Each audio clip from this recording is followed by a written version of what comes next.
Grace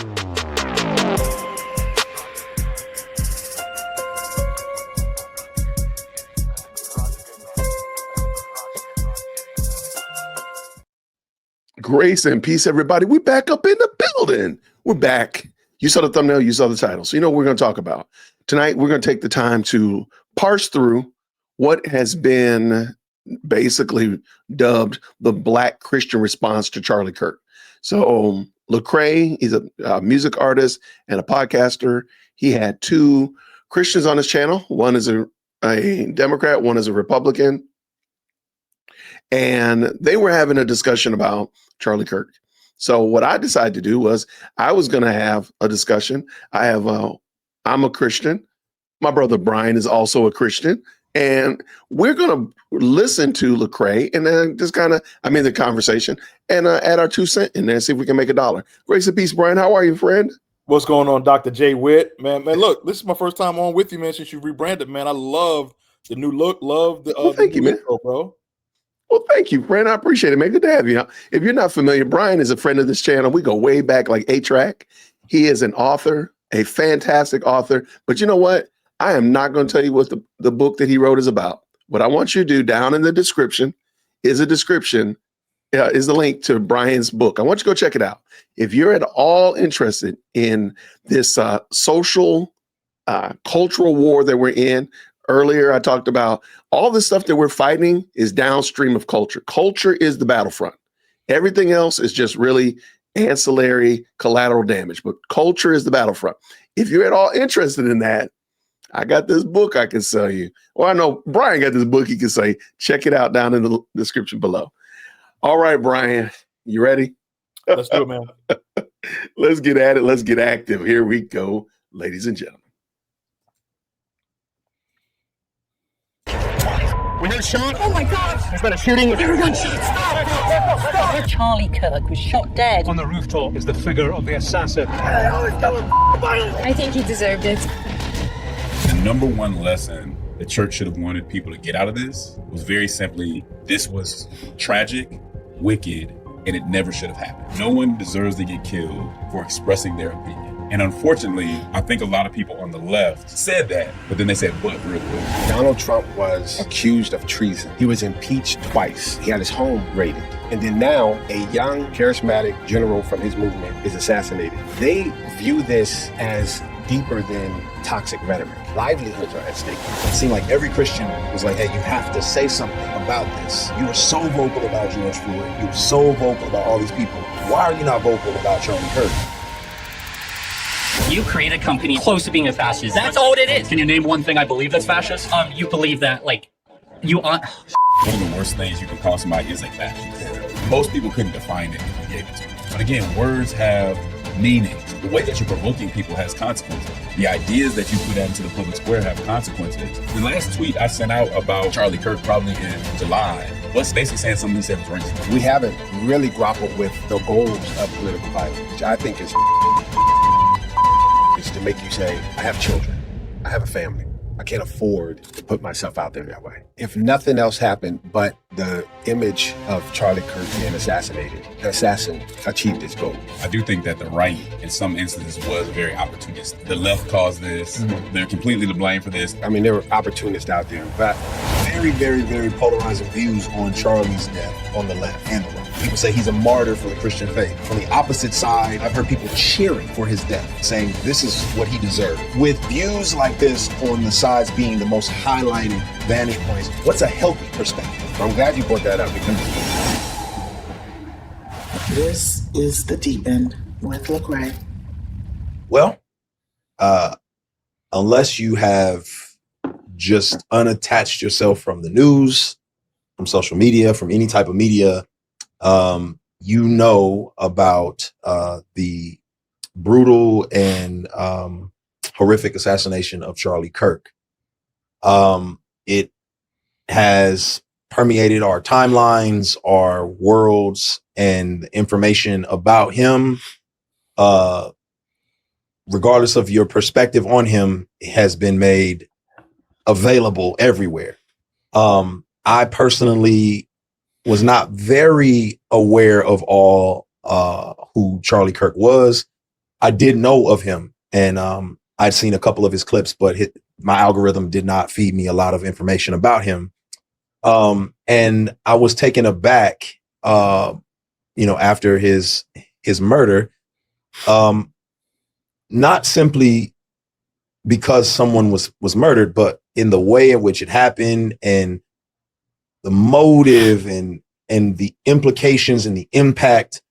And I've been even more taken aback in the coming days, in the days after, because I've just not been able to process the level of division and polarity that exists in light of his death. And so it's been a lot for me to process. And, I didn't want to make a premature statement and say, oh, I know what this is, and this is this, and this is that. I really wanted to take some time to process and to hear from people who were candidly much smarter than me, and more informed than I am. And so I also wanted civil conversation. So, having two people who've been here before, who were able to discuss polarizing issues, specifically politics, weigh in on what's going on in our society right now, I thought was very important. And so, of course, I was fortunate to get Corey Ruth and Justin Gibney back in the room. I'm very grateful for y'all answering the call. And I think people are genuinely all over the place with this one. I think Charlie was, he's been heroicized and lionized, and he's been villainized. And it's like these polar perspectives. I personally think he's a human. And, as a human, there's many facets of us, good and bad. But I'm curious, like, for both of. Woo. All right. Before he jumps in, I want to get that full in. Brian, what you got, brother? So, like, as he even gets started, you see kind of like how he danced around trying to take a position. Like, you could feel it. It was thick. You stole my notes. It was thick, like go cheese, ahead. right? It was like government cheese thick. You know how? Yeah. If you know anything about the government cheese, how thick it was in his discourse there, of how he was trying not to say definitively that, hey, Charlie Kirk was a warrior for culture. He wouldn't say that. Charlie Kirk was a Christian unapologetically. Okay, he wouldn't say that. He's a human. He's a human. And I appreciate that, man. Thank you. And I have a lot of issues with the way Lecrae has moved since over the years. So this is not just intentionally just to dunk on Lecrae, but this milquetoast mamsy-pamsy approach is why Lecrae is where he is. Right. Again, like him or not, whether he was polarizing or not, you cannot say that the man was not a believer in Christ. That you cannot say, Lecrae. That you cannot say, Ruth. That you cannot say, Gibney. And we'll see in a moment where they land with that. But if you want to say that his ideas were political or polarizing or whatnot like that, were they really though? Or are we in a society now that truly hates truth, that truly despises someone? How dare you say that I'm not right? Right. And though, yes, he does say something. Charlie Kirk did say a lot of things. And I do think it's interesting that Lecrae did kind of revealed himself that he doesn't know much. He didn't take the time to do. I mean, come on, dude. Pretty much all his whole body of work is on charliekirk.com, is on their YouTube channel. You could at least, if you're going to do this discussion, you could at least sit and watch 2 or 3 hours, because it is so vital to and important to the full orb of the discussion. If you don't do that, then sir, I really don't know why we're listening to you. But go ahead. And so I'm sorry to cut you off, but yeah, I can't respect the fact that he's trying to come across as a neutral party to just sort of report on this and to talk about Charlie Kirk. And I don't know much about him, but but here I am doing a whole podcast, going to report on it. Yeah, you should have taken an opportunity to at least look at and capture what are some of his statements, and let me capture it contextually, right? So that I can report on this intelligently, right? Right. Because again, like the clips, of course, there's some hot takes out there. And I'm sure if you clip me, I mean, good gracious. I mean, the dude has done thousands, maybe even tens of thousands of interviews. That's crazy work, man. Yeah, you're going to find some hot takes. You mean to tell me in a 2-hour sitting at a college campus, you can't sit there and just watch that? So to me, I feel like that's unprepared. And I'm wondering if he's going to show his hand that he actually has a position on Charlie when he tried to say, hey, I see him as a human. He's more than a human, my guy. He's he's your brother in Christ. That's right. Or should be. Right. All right, let's bring this back in, man. All right, here we go. Of you and whoever would like to start, like, what were your thoughts when you first heard about this, about his life being taken? It was deep for me. I was actually ironically coming back from a conference about Christian unity, and I was on the plane. So I was going through my phone on the plane and just looking at Twitter, X or whatever. It said, at first it was saying there was a shooting, like somebody shot at him. So I'm looking through it and then I actually see what happened, not knowing, like I couldn't figure out what was really going on. And so it hit me pretty hard. I had been following him. I know a lot of people didn't know about him. That's kind of my job. I just follow thought leaders and activists just to see what everybody's talking about, watch this show because I watch everybody's show. And the first thing that came to mind was he's not coming back to his kids. Like I go debate people who disagree with me. I've looked into the eyes of people who just hate me because of my opinion. So when he got killed because of that, it was heavy. It was heavy. Yeah. How about you, Corey? I mean, it was horrific and shocking. I think the initial sort of notification was a text from my son with that video that a lot of us clicked on and saw. And so it was very shocking, I think, for a lot of people. I know I engage a lot with people on the other side of the aisle. And the initial response was the same for everyone. It was, oh my gosh, this is horrific. It was just really, really shocking to see. But I also think it was, tragic in that the motive of it. I think about political violence in U.S. history. I think about people like Lincoln and Kennedy and King and X. And Charlie Kirk was not as central a figure as they are. So it was, in a weird way, close to home. And I'm thinking, gosh, I'm out a little bit. I know people, I'm very close to people who are out a lot and making stances. And, Justin talked about looking in the eyes of people who hate you because of what you believe. And so it was shockingly close to home for me. I'm like picturing in my mind the people that I know all the way from governors down to ministers. And I'm thinking, I'm trying to picture their security footprint. I'm thinking about how often they're in a crowd of people who disagree with them. So it was shocking and it was close to home for me. Yeah. As you mentioned, political violence, there's a study found that 40% of both Biden and Trump supporters at least somewhat believe the other side have become so extreme that it's acceptable to use violence to prevent them from achieving their goal. I want to stop for a second. I would love I don't know, at this point in the game, I don't want any studies. I don't want any facts given without, just go and drop the links. Go and tell us where you found this. Right. Pew Research. Because I don't believe this number, to be honest with you. Right. I don't believe this. But, and I like how they keep saying political violence. Please remember, Charlie Kirk was not an elected official. Correct. He wasn't a lawmaker. He wasn't a judge. He was a dude. Right. He was a guy.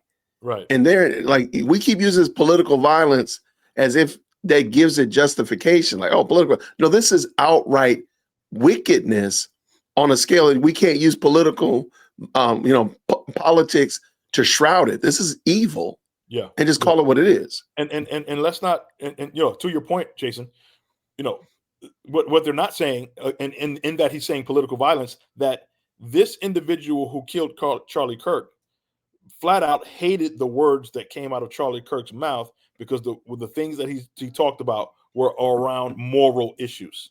There we go. So the stance that Charlie took on moral issues on the family, issues on sexuality, issues on culture, right? Things that were informed by his biblical worldview. That's what this individual hated. And that was what he was trying to silence, not what his position was on Israel, not what his position was on things like, immigration. That's not what they were, and some people are hot on those issues, but bottom line, they hated the moral stance and his moral voice. That is an excellent point. So let's keep it going. Let's keep it going.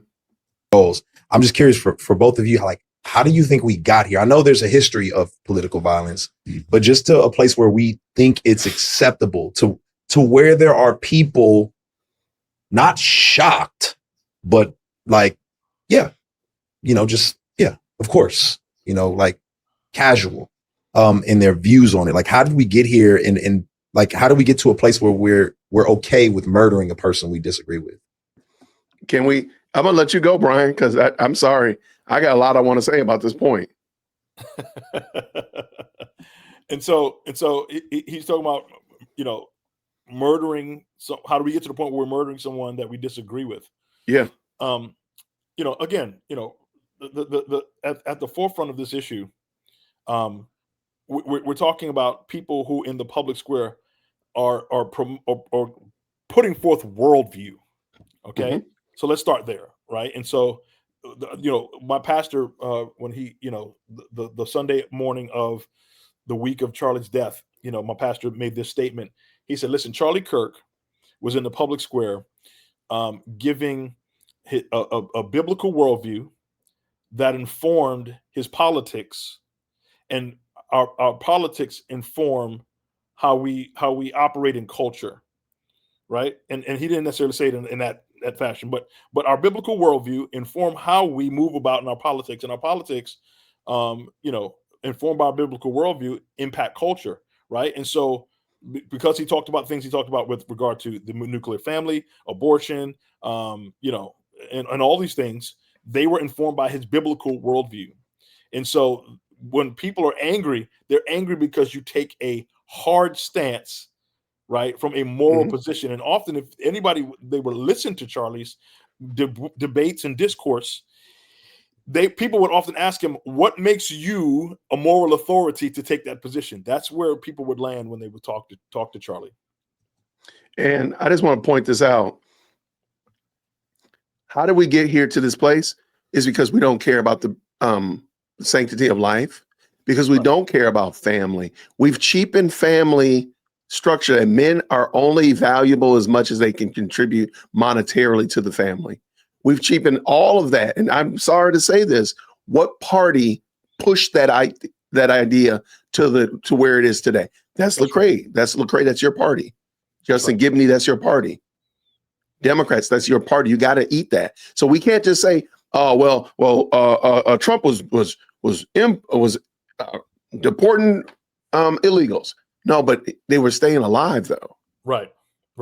What party doesn't want people to be alive? What party is mutilating children? What party is making wholesale business out of mutilating and basically making children infertile?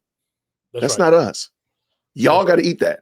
So when I hear them, navel gazing about how did we get here, and we're going to hear what they got to say in a second, I'm like, well, you got to actually own what you've done and contributed to this equation, because you own and contributed quite a bit. Well, and let me, I'm sorry, add this one point here, Jason. So yes, we have to acknowledge the fact that there's one party that has espoused the kind of rhetoric and pushed the kind of narratives that has incensed a violent sort of response from their side. It has evoked and invoked a violent response from the side. When you say things like this, man, when you say things like Trump's a Nazi and a fascist and a danger to democracy, where's that coming from, Jason? Is that coming from any other side other than the left? When you say things like these people are dangerous to trans people because they don't believe that a man can be a woman and a woman can be a man, or silence is violence. Silence. We went from sticks and stones to break my bones to literal words can destroy. Like, who am I? Black Bolt? Like, again, like how to speak and destroy a planet? Like, that doesn't make sense. But this is how we got here. Yeah, absolutely. And this conversation will be highly imbalanced because they will not point out the fact, right? And I've heard the basis of the conversation. I've gone through the recording before, but he will not say that. Oh yeah, in the past, 4 years, let's say 4 years, right? where has that rhetoric been coming from? Where has that narrative been pushed? And who's been saying, has that been coming from the right? No, it's been coming from the left. Absolutely. From the Democratic Party and the people and the pundits, right? The individuals on that block. You look at the Joy Reids, right? You look at, the View, right? How, the Joy Behards, right? You look at the Sonny Holstons, right? The not so Sonny Holstons. You look at these individuals who are spouting fear-mongering kind of rhetoric, right? About the right, about conservatism, and they're saying this is the key word is threat. They're using the words threat to democracy, threat to liberty, threat to women's rights, threat to this, threat to that. And when you have that going into the psyche of the American people, you get the nut jobs who think it's their right to use violence, to be an anti-fascist by using violence and fascism, right? To be an Antifa nut job, to start taking people out. Great point. All right, let's keep it dancing. I think part of it is just the culture war that's been going on for the last 50 or 60 years, right? Conservatives versus progressives. That's been ratcheting up on and on again. And then I think when you add on top of that, social media. Now we have these algorithms that are feeding us certain things. Like, we click on one thing, it's going to keep feeding us the most extreme information that we can get about the other side. Eventually you get to a point where it builds up. Then you have politicians, a few I can think of in particular, who feed off of that and feed it for their benefit. And I think people are to the point where they just feel like the other side is so bad that it's better to get rid of them than to really have to deal and be civic and go through the democratic process with them, because there's no trust on either side. And so it's funny, man. It looks like he's really, you can see in his face, like he knows that this is not a two-way street. He knows it's a one-way street. Correct. Right. Now, let's see what the other gentleman says, though. Builds up. Yeah, I agree with Justin here. And I think when you look back on the American history of political violence, it often happens in those moments when we are at the apex of disagreement or division on a particular issue or set of issues. So you think Kennedy, RFK, MLK, it all happened in like that decade of the 60s, where this proposition of changing society, integrating society, changing the way we select the people in powerful positions by including more people into the voting process. The desperation that your side might lose, or that your cause is slipping away. I think in a population of hundreds of millions of free people, that kind of thing happens. Same thing with Lincoln. I feel like the cause is slipping away. We're at risk of losing, and that desperation will lead some true believers to go in and take matters into their own hands. I got to stop. Okay. Earlier on, I said politics is downstream from culture, and he's couching it as if this fight is only a political fight. Correct. Because he's mentioning people that were, large leaders, presidents, elected officials, so on and so forth. Charlie Kirk was none of those things. He was just a guy. Right. He's just a dude like you and me with the power of the Holy Spirit and the gospel. So I do think he's making it, he's trying to put Charlie Kirk as if he was duking it out in as it relates to law, or duking it out against policy. No, he was duking it out against the wickedness and the evilness in our hearts. And I'm kind of interested, and we might have to keep score, how many passages of scripture they actually reference, because I got a bad feeling about this one, Brian. I got a bad feeling about, or even relied on the scriptures, because at the current moment, they're coming out of playbooks, the talking points of both sides. But Charlie was literally fighting in the culture war. That's right. He wasn't trying to change policies. He was trying to change, he wanted to change hearts. Now, he was arguing against policies from his worldview, his Christian worldview. And I don't understand, well, I do understand why they're missing it, but I really don't want people to skip over that part, that ultimately this is an argument about culture and our moral standing and our belief system, not just our policies, not just our laws. That's right. So, all right, let's bring it back. Let's go. When I like the clips I've seen and not the clips, but I've looked at long form videos of Charlie, and he's a polarizing figure, right? He's a polarizing figure. What I've noticed in the commentary, right, specifically from the right, is that a lot of people saw his views as synonymous with Christian views, to almost to the degree now where the views of the right are synonymous with the Christian perspective. And I'm curious for you specifically, Justin, as somebody who has disagreed with some things that Charlie said, has disagreed with some things on the right. What do you do as a Christian when it's perceived that the right is religiously right and the left is not? Like, how do you navigate that? All right. Do you want to say anything, Brian, before he jumps in? So here's what I want to say. So what you'll never get people like Lecrae to actually acknowledge and concede when he makes a statement like that, to say, well, there's this perception that people on the right are religiously right and that people on the left, are not, right? Well, let's get into the substance of what's on the left and what's on the right. There we go. The substance, right, that's on the left is, here's a party. There's only one of them that believes in deleting babies. Wholesale deleting babies. Now, I'm not saying that there aren't people on the right who would say up to a certain months that, but what I'm saying is this is one of their flags. There's a plank in their platform. Correct. Like I mean, like they wanted to go, Obama was as liberal and Kamala was as liberal as, after birth. Yes. Right. Let's delete these babies. Right.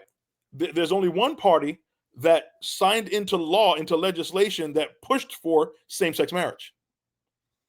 There's only one party that wanted to that rewrote Title IX of the Constitution to include that men identifying as women could occupy women's spaces. Yep.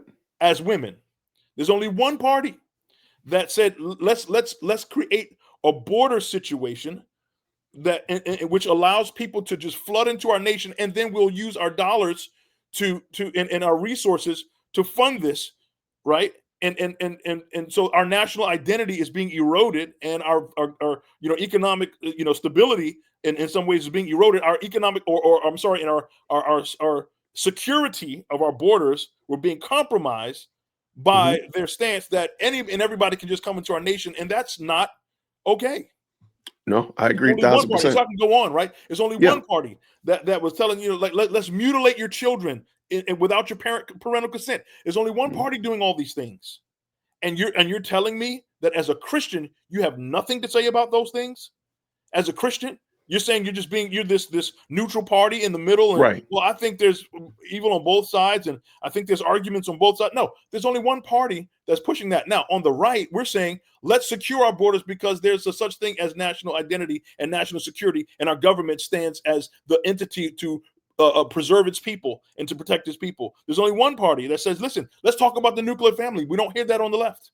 There's only one party that says, listen, let's go against the whole Roe v. Wade foundation of what that is. Like, okay, let's not have stand for abortion is not our flag that we're going to wave in the banner that hey, women need to be as free as possible, so delete as many of your babies as possible. And so here's what you won't hear him say. You won't hear him say these things, and then he's trying to act like a neutral party, right? It's hypocrisy, quite frankly. It's hypocrisy. I agree. All right, let's see how it goes. Let's get it. Yeah, I mean, I think anytime you're trying to navigate what Christianity represents, you go to the Bible, right? And so I would go to Amos, Jeremiah, Isaiah, and say, what were they doing in the public square, right? How did they care about people, even the ones they disagreed with? One of my issues with how Charlie conducted himself is he did have that kind of MAGA rhetoric, which is sometimes purposefully offensive, very provocative. And the question is, could he have made it to where he was without being provocative? That's another issue. It doesn't justify it, but we know that plays into it. And so I would just say, what about the gentleness of how we speak to others? Can we get our point across like we saw the civil rights, so many people in the civil rights movement do, without being so provocative? Because the way that you're provoking people has consequences. the ideas that you put out into the public square have consequences. Even aside from the substance of what you're saying, the way that you're saying it is wrong. And I would say the substance of it, when you make certain groups feel like they're lesser, especially groups that have been suffering in this country for years, I think that does fall short of a gospel standard. But we can't prove that amongst Christians outside of really looking at it with a biblical lens. Right. And so looking at the Sermon on the Mount. Is that really represented in how MAGA attacks immigrants and some women and things of that nature? I don't think that it is. And so that's, to me, that's where the conversation starts, but it needs to be a civil conversation where I'm actually listening to and engaging. That's some bona fide foolishness. Because I notice they love to bring up the minor prophets of the Old Testament and how they said things. And please understand, they weren't kind to false teachers. So don't try to get the minor prophets to co-sign and major prophets to co-sign your foolishness. But even more than that, it's not the substance, it's the tone. So now it's you say it mean, Brian. You say it sarcastically. And please understand, if you want to do that, the minor prophets did a lot of that. The major prophets did a lot of that. Our Lord did a lot of sarcasm. So like, let's not be too high and mighty. It's the substance of what he's saying. So we do need to get into that and we can move past how you say it. And let's not skip past the fact that he said it falls short of a gospel standard. Now he did say that, and go ahead. So that makes it. So now he's elevating it to a. Yep. Go ahead. What were you going to say? No, because this is Jesus plus. This is gospel plus. So it's not only what Jesus did for me, it's how I convey my message to Brian.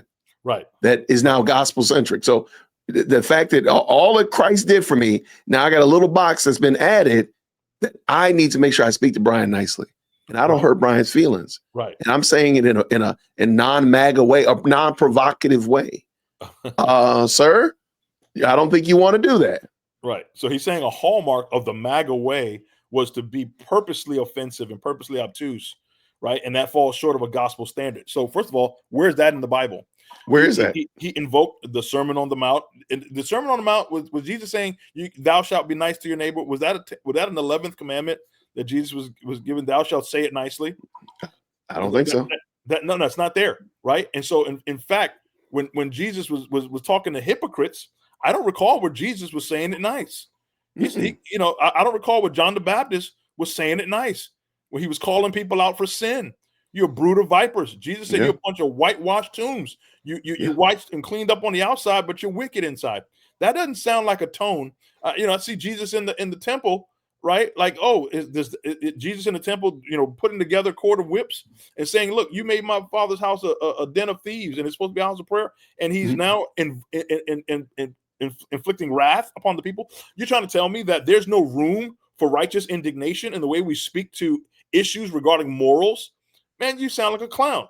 He is a clown because Justin Gibney has also said during the Summer of Love that it's right to riot, that he's justified rioting, using Christ cleaning the temple. So again, you can't have it both ways. Go ahead. Clown. That's like what my brother would say, the Ronald McDonald School of Clowns, man. There we go. The Ronald McDonald School of Clowns. Here we go. Kind of a similar question for you, Corey, but I'm curious from your vantage point. When you hear Charlie make a valid point, right? And it probably is a biblical, right? Like the point is biblical.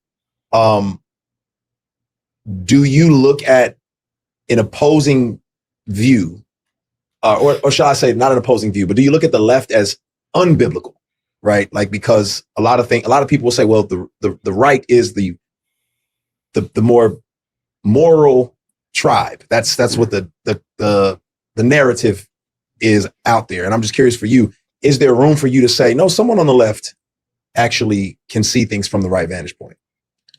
For sure. I feel like the issues that are bubbling to the top, that are getting the most attention, issues around, transgenderism, issues around, sort of LGBTQ, which has of late become really more transgender athletes, transgender youth, and whether or not you can have these surgeries. I think in those instances, people could say that there are very powerful voices on the left who are not just taking a non-Christian stance on those issues, but are in fact taking a sort of deliberately anti-Christ stance on them. And like when you listen to them, they're very much anti-religion, anti-Christ. I have a friend who's on the left. And when I say left, I mean far left politically, who once said that he was not just pro-choice, he was pro-abortion. He believed that we were overpopulating the world. And he also believed that, as a way to sort of moderate the amount of poverty that we have, we should reduce the amount of babies that are born in poverty. And he was saying it in very clear, very sort of provocative ways, like, forget your Bible, right? These are realities that we have to deal with. So I think those voices are the loudest on the left. And so people start judging the entire left. The left that I admire is, Justin Giboney. It's Howard Ford Jr. It's those people who can, stand on who they are and still embrace those principles of economic principles, for instance, that have been a signature of the left, right? Where you use the power and the influence of government to expand, generosity to those who are the least amongst us. I can respect those folks on the left. And so, but I think that where we are today, the voices that are further left than that are the ones that are being highlighted. Okay, I got to stop. I'm sorry. I would have pushed back and said, sir, tell me, let's just stick with baby murder. Right. What is a biblical stance for baby murder? Right. Because it's not a matter of it. I mean, we try to make degrees of it. Like his friend is totally out of control, but he's a eugenicist. He's actually being honest. In my opinion, his friend that he explained is probably the most honest of them, because please understand, if you believe in baby murder, you'll get to where his friend is eventually. Yep. You'll get to it. That's what they did in China. That's what Margaret Sanger was about. She wanted to cut down the number of undesirable people for, of course, to call the herd, but also because it was a drain on resources. Right. Right. And So, I'll be honest. go ahead. Just to, his friend made an honest statement. Sorry to cut you off, but his friend made an honest statement about forget your Bible. Here's what we got to do. That's the stance that everybody has to take on the left, in my opinion, in 9 out of 10 issues. 9 out of 10. And I would love to hear him explain, like with baby murder, give me how do you reconcile that? There's no way to reconcile that. But with my stance, I'm an abortion abolitionist. We don't need to do it. Period. End of the day. That's it. We'll deal with every one of those little micro whataboutisms that come up. We'll deal with them on a case by case. But no, that should not be. Because again, we're not talking, most of the time we're talking about baby murder, we're not talking about the three big issues that people always bring up. It's usually convenience. It's a form of birth control. Right. So there's another issue. But you have to give, because in the acceptance of baby murder, you are tacitly accepting a whole bunch of other sins, like premarital sex. Please understand, Margaret Sanger was a swinger. That's right. She was a Marxist, and in Marxism, there is no marriage. Right. So they were swingers. So you would do that type of stuff. You would engage in that type of stuff, and being able to do away with the product of having extramarital events was key. So please understand that's where this came from. Yeah, yeah, and what Margaret Sanger and her ilk and the Marxist framework actually pushed was that we want to. We want to disintegrate and denigrate the morals of the people, because an immoral people, a people without walls, are people more easily influenced by ideas. Yeah. Right. And so we can flood these ideas and flood these worldviews into a group of people who have no moral guardrails. And so do what you will, do what thou wilt. We heard that before, Jay. Yeah. Satanic church. Yep. So let's get this going. All right. There are very, very, very polarizing views on Charlie's death on the left and the right. Right there, I've heard views on the right that have said, this is the closest. If anybody should become a saint, like sainthood, like the Pope, it should be Charlie Kirk. I've heard someone say, if he was walking with Jesus, he'd be the 13th disciple. I've heard that people say he's a martyr for the Christian faith. On the opposite side, I've heard people cheering for his death and saying this is what he deserved. With views like this on the sides being the most highlighted vantage points, like where do we go to, like, what's a healthy perspective in all of this? Mm-hmm. Okay, I'm gonna give a healthy perspective. Brian, you got one? Go ahead, you go first. Yeah. Well, I got a real healthy perspective. God can draw a straight line with a crooked stick. That's the healthy perspective. Mm-hmm. I do believe Charlie Kirk was a martyr. Like, don't forget what you heard. Sainthood, that's just silly. 13th disciple, that's just being pejorative. Yeah, that's just silly. That's just silly. But most of the people, because this is the other thing, most people who say that Charlie Kirk was a martyr are looking at the wholeness of his life and recognizing that God saves sinners. Right. It is God's perfect and wonderful pleasure to save sinners. People are saying Charlie Kirk deserved it looking at a snippet. Oh, he said this about Black women. He said this about DIE. He said this about trans people. And that's where they're getting their food from. But also, let me just be honest with you. Most of the people that are celebrating are not people that are, they're not people that are in the faith. Period. Catch me outside. Go ahead, Brian. and so, yeah, I mean, yeah. So let's put it out there. So, number one, Charlie Kirk was a Christian. Facts. He held a testimony of the gospel of Jesus Christ. And the fruit of that was evident in his memorial. Who were the people that surrounded him? In addition to the public, the political pundits and things of that nature. Mm-hmm. But the Christian church and the testimony of the Christian church was evident and present in his life there, and as evidenced by the fact that the gospel was preached at that memorial service. Okay. So now we can, at the same time, we can say, well, there are people say, well, I don't agree with every single thing. My pastor was actually personal friends with Charlie Kirk. Okay. And he'll tell you, he said, listen, I love the guy. We stood arm in arm, in this fight in the culture. Charlie was a believer in Jesus Christ. He stood on a political platform to push, ideas that impacted culture, that impacted policy, so forth. However, he also had TPUS faith, which was a push to make sure Christianity was being pushed into the public square, right? And so that was a part of his movement as well. And so it wasn't just, like we said earlier, the political, speak and policy things of that nature.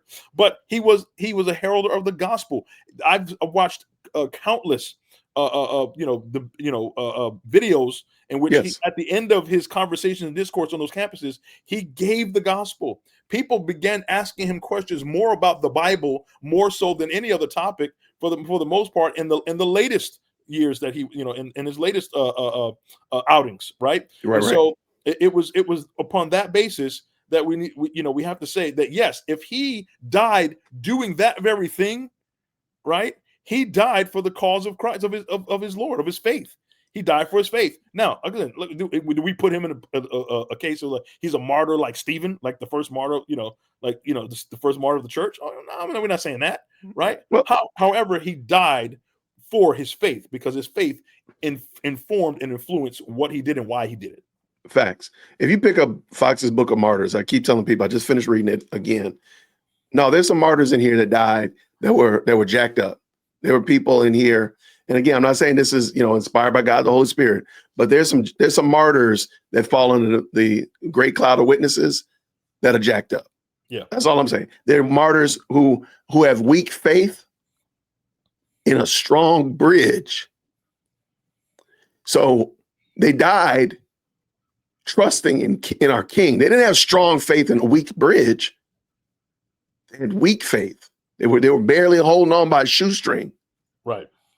But they made it across. So yeah. Let's go. Yeah. Yeah.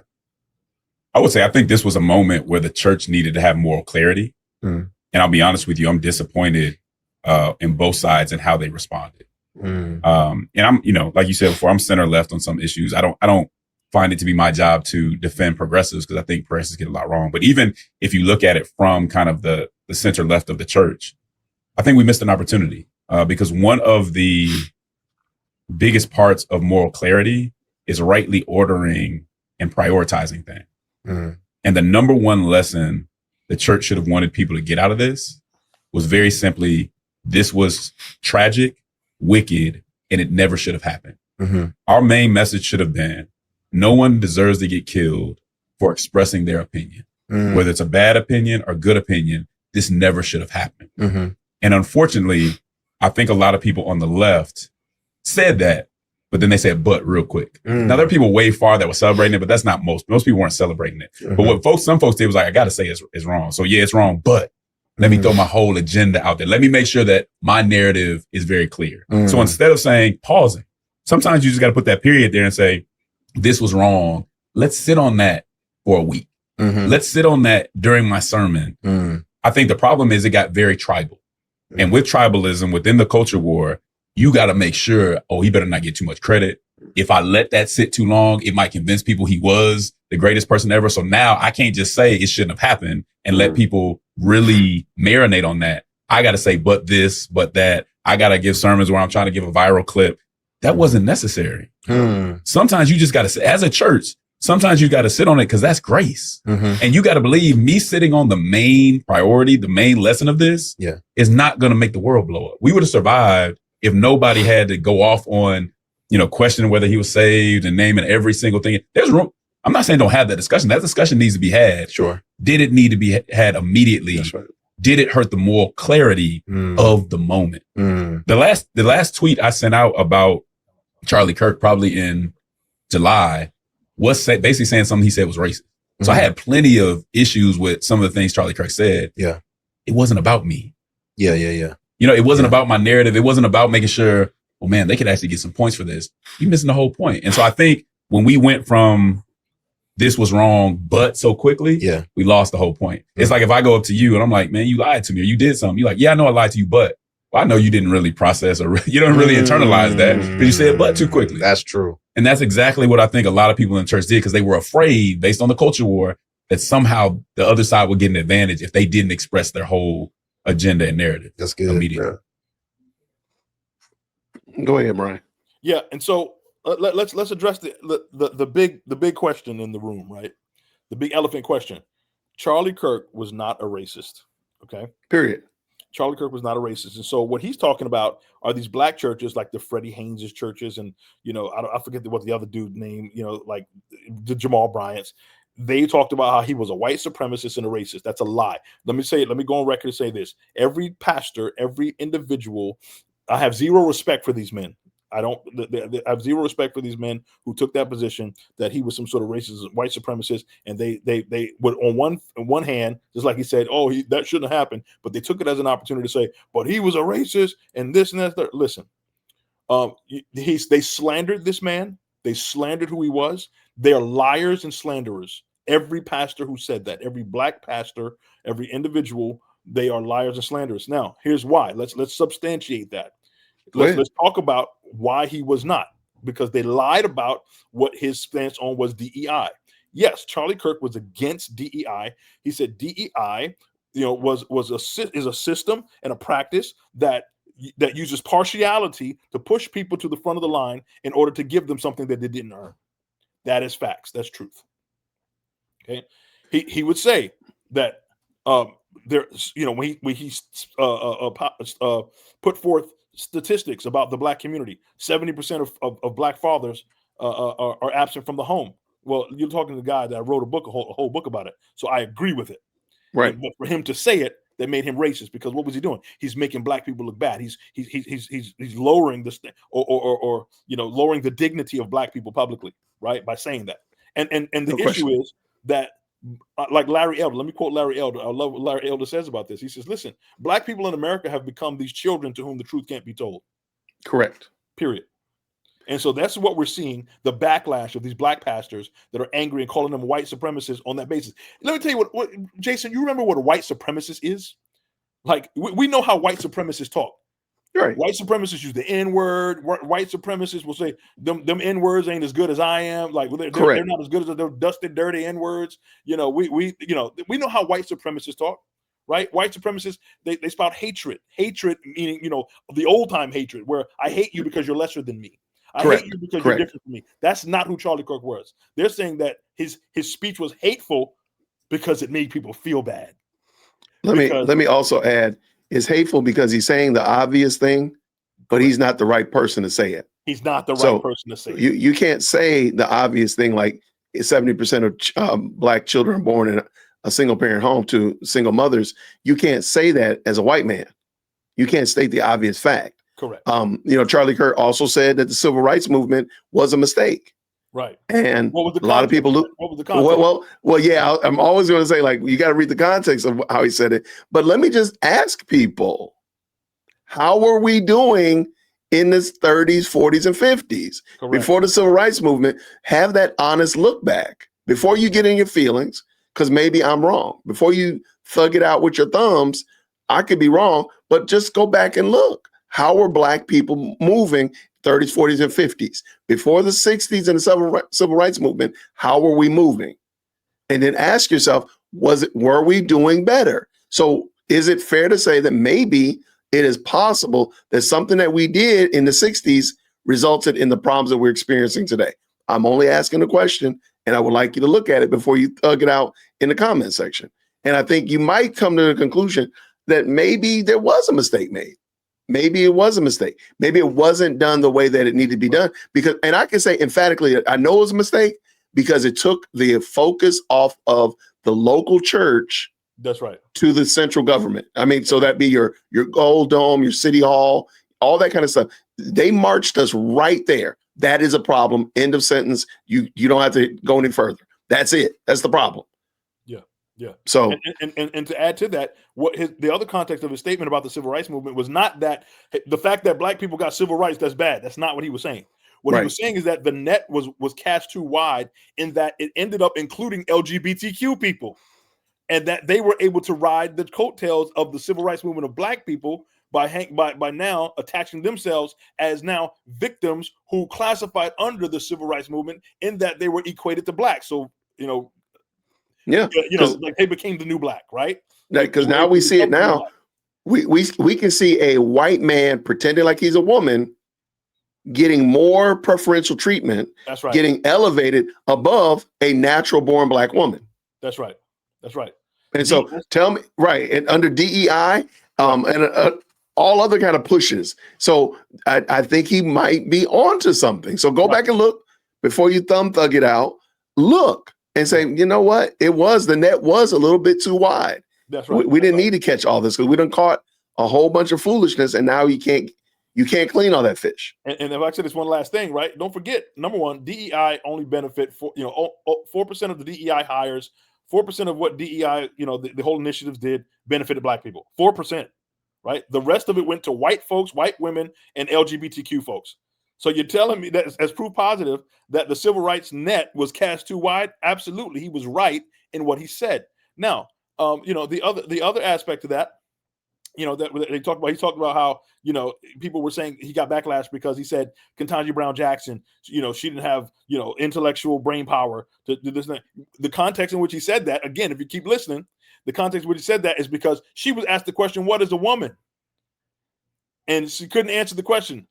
It's not that she didn't know what a woman was, but anybody who would entertain, right, that intellectual kind of short circuitry, right, to say that I don't know what a woman is because I'm not a doctor. He was saying on that basis, that's a person who doesn't have the brain power that I should trust to be able to be in that position, because you're a liar. She's not honest, and she's under the woke mind virus. And let's just say, who benefited from a black woman saying that she didn't know what a woman was? Who benefited from that? Right. Who benefited from it? It wasn't black women. Right. It wasn't white women. Right. It's transgender men. And you see where the narrative went, Jay. It was, okay, well, Kamala and Ketanji Brown Jackson are DEI hires. Oh, you just insulted black people. Well, wait a minute. I thought you told me DEI was a good thing. Is it either a good thing and a badge of honor? It's something that you want, or it's an insult. Which one is it? Right. Whichever one does it, I like today. Whichever one I like today. That's what it is. But let's keep it going. Great, man. Great commentary. Let's go. Man, that's a triple. And I think we haven't really grappled with the goals of political violence, which I think is terror, disruption, and division. The goal is to terrorize us. It's to mute our voices. It's to frighten us into inaction. It's to keep good men and good women on the sidelines. Yeah. It's to make you say, I have children. I have a family. I can't afford to put myself out there that way. If nothing else happened but the image of Charlie Kirk being assassinated, the assassin achieved its goals.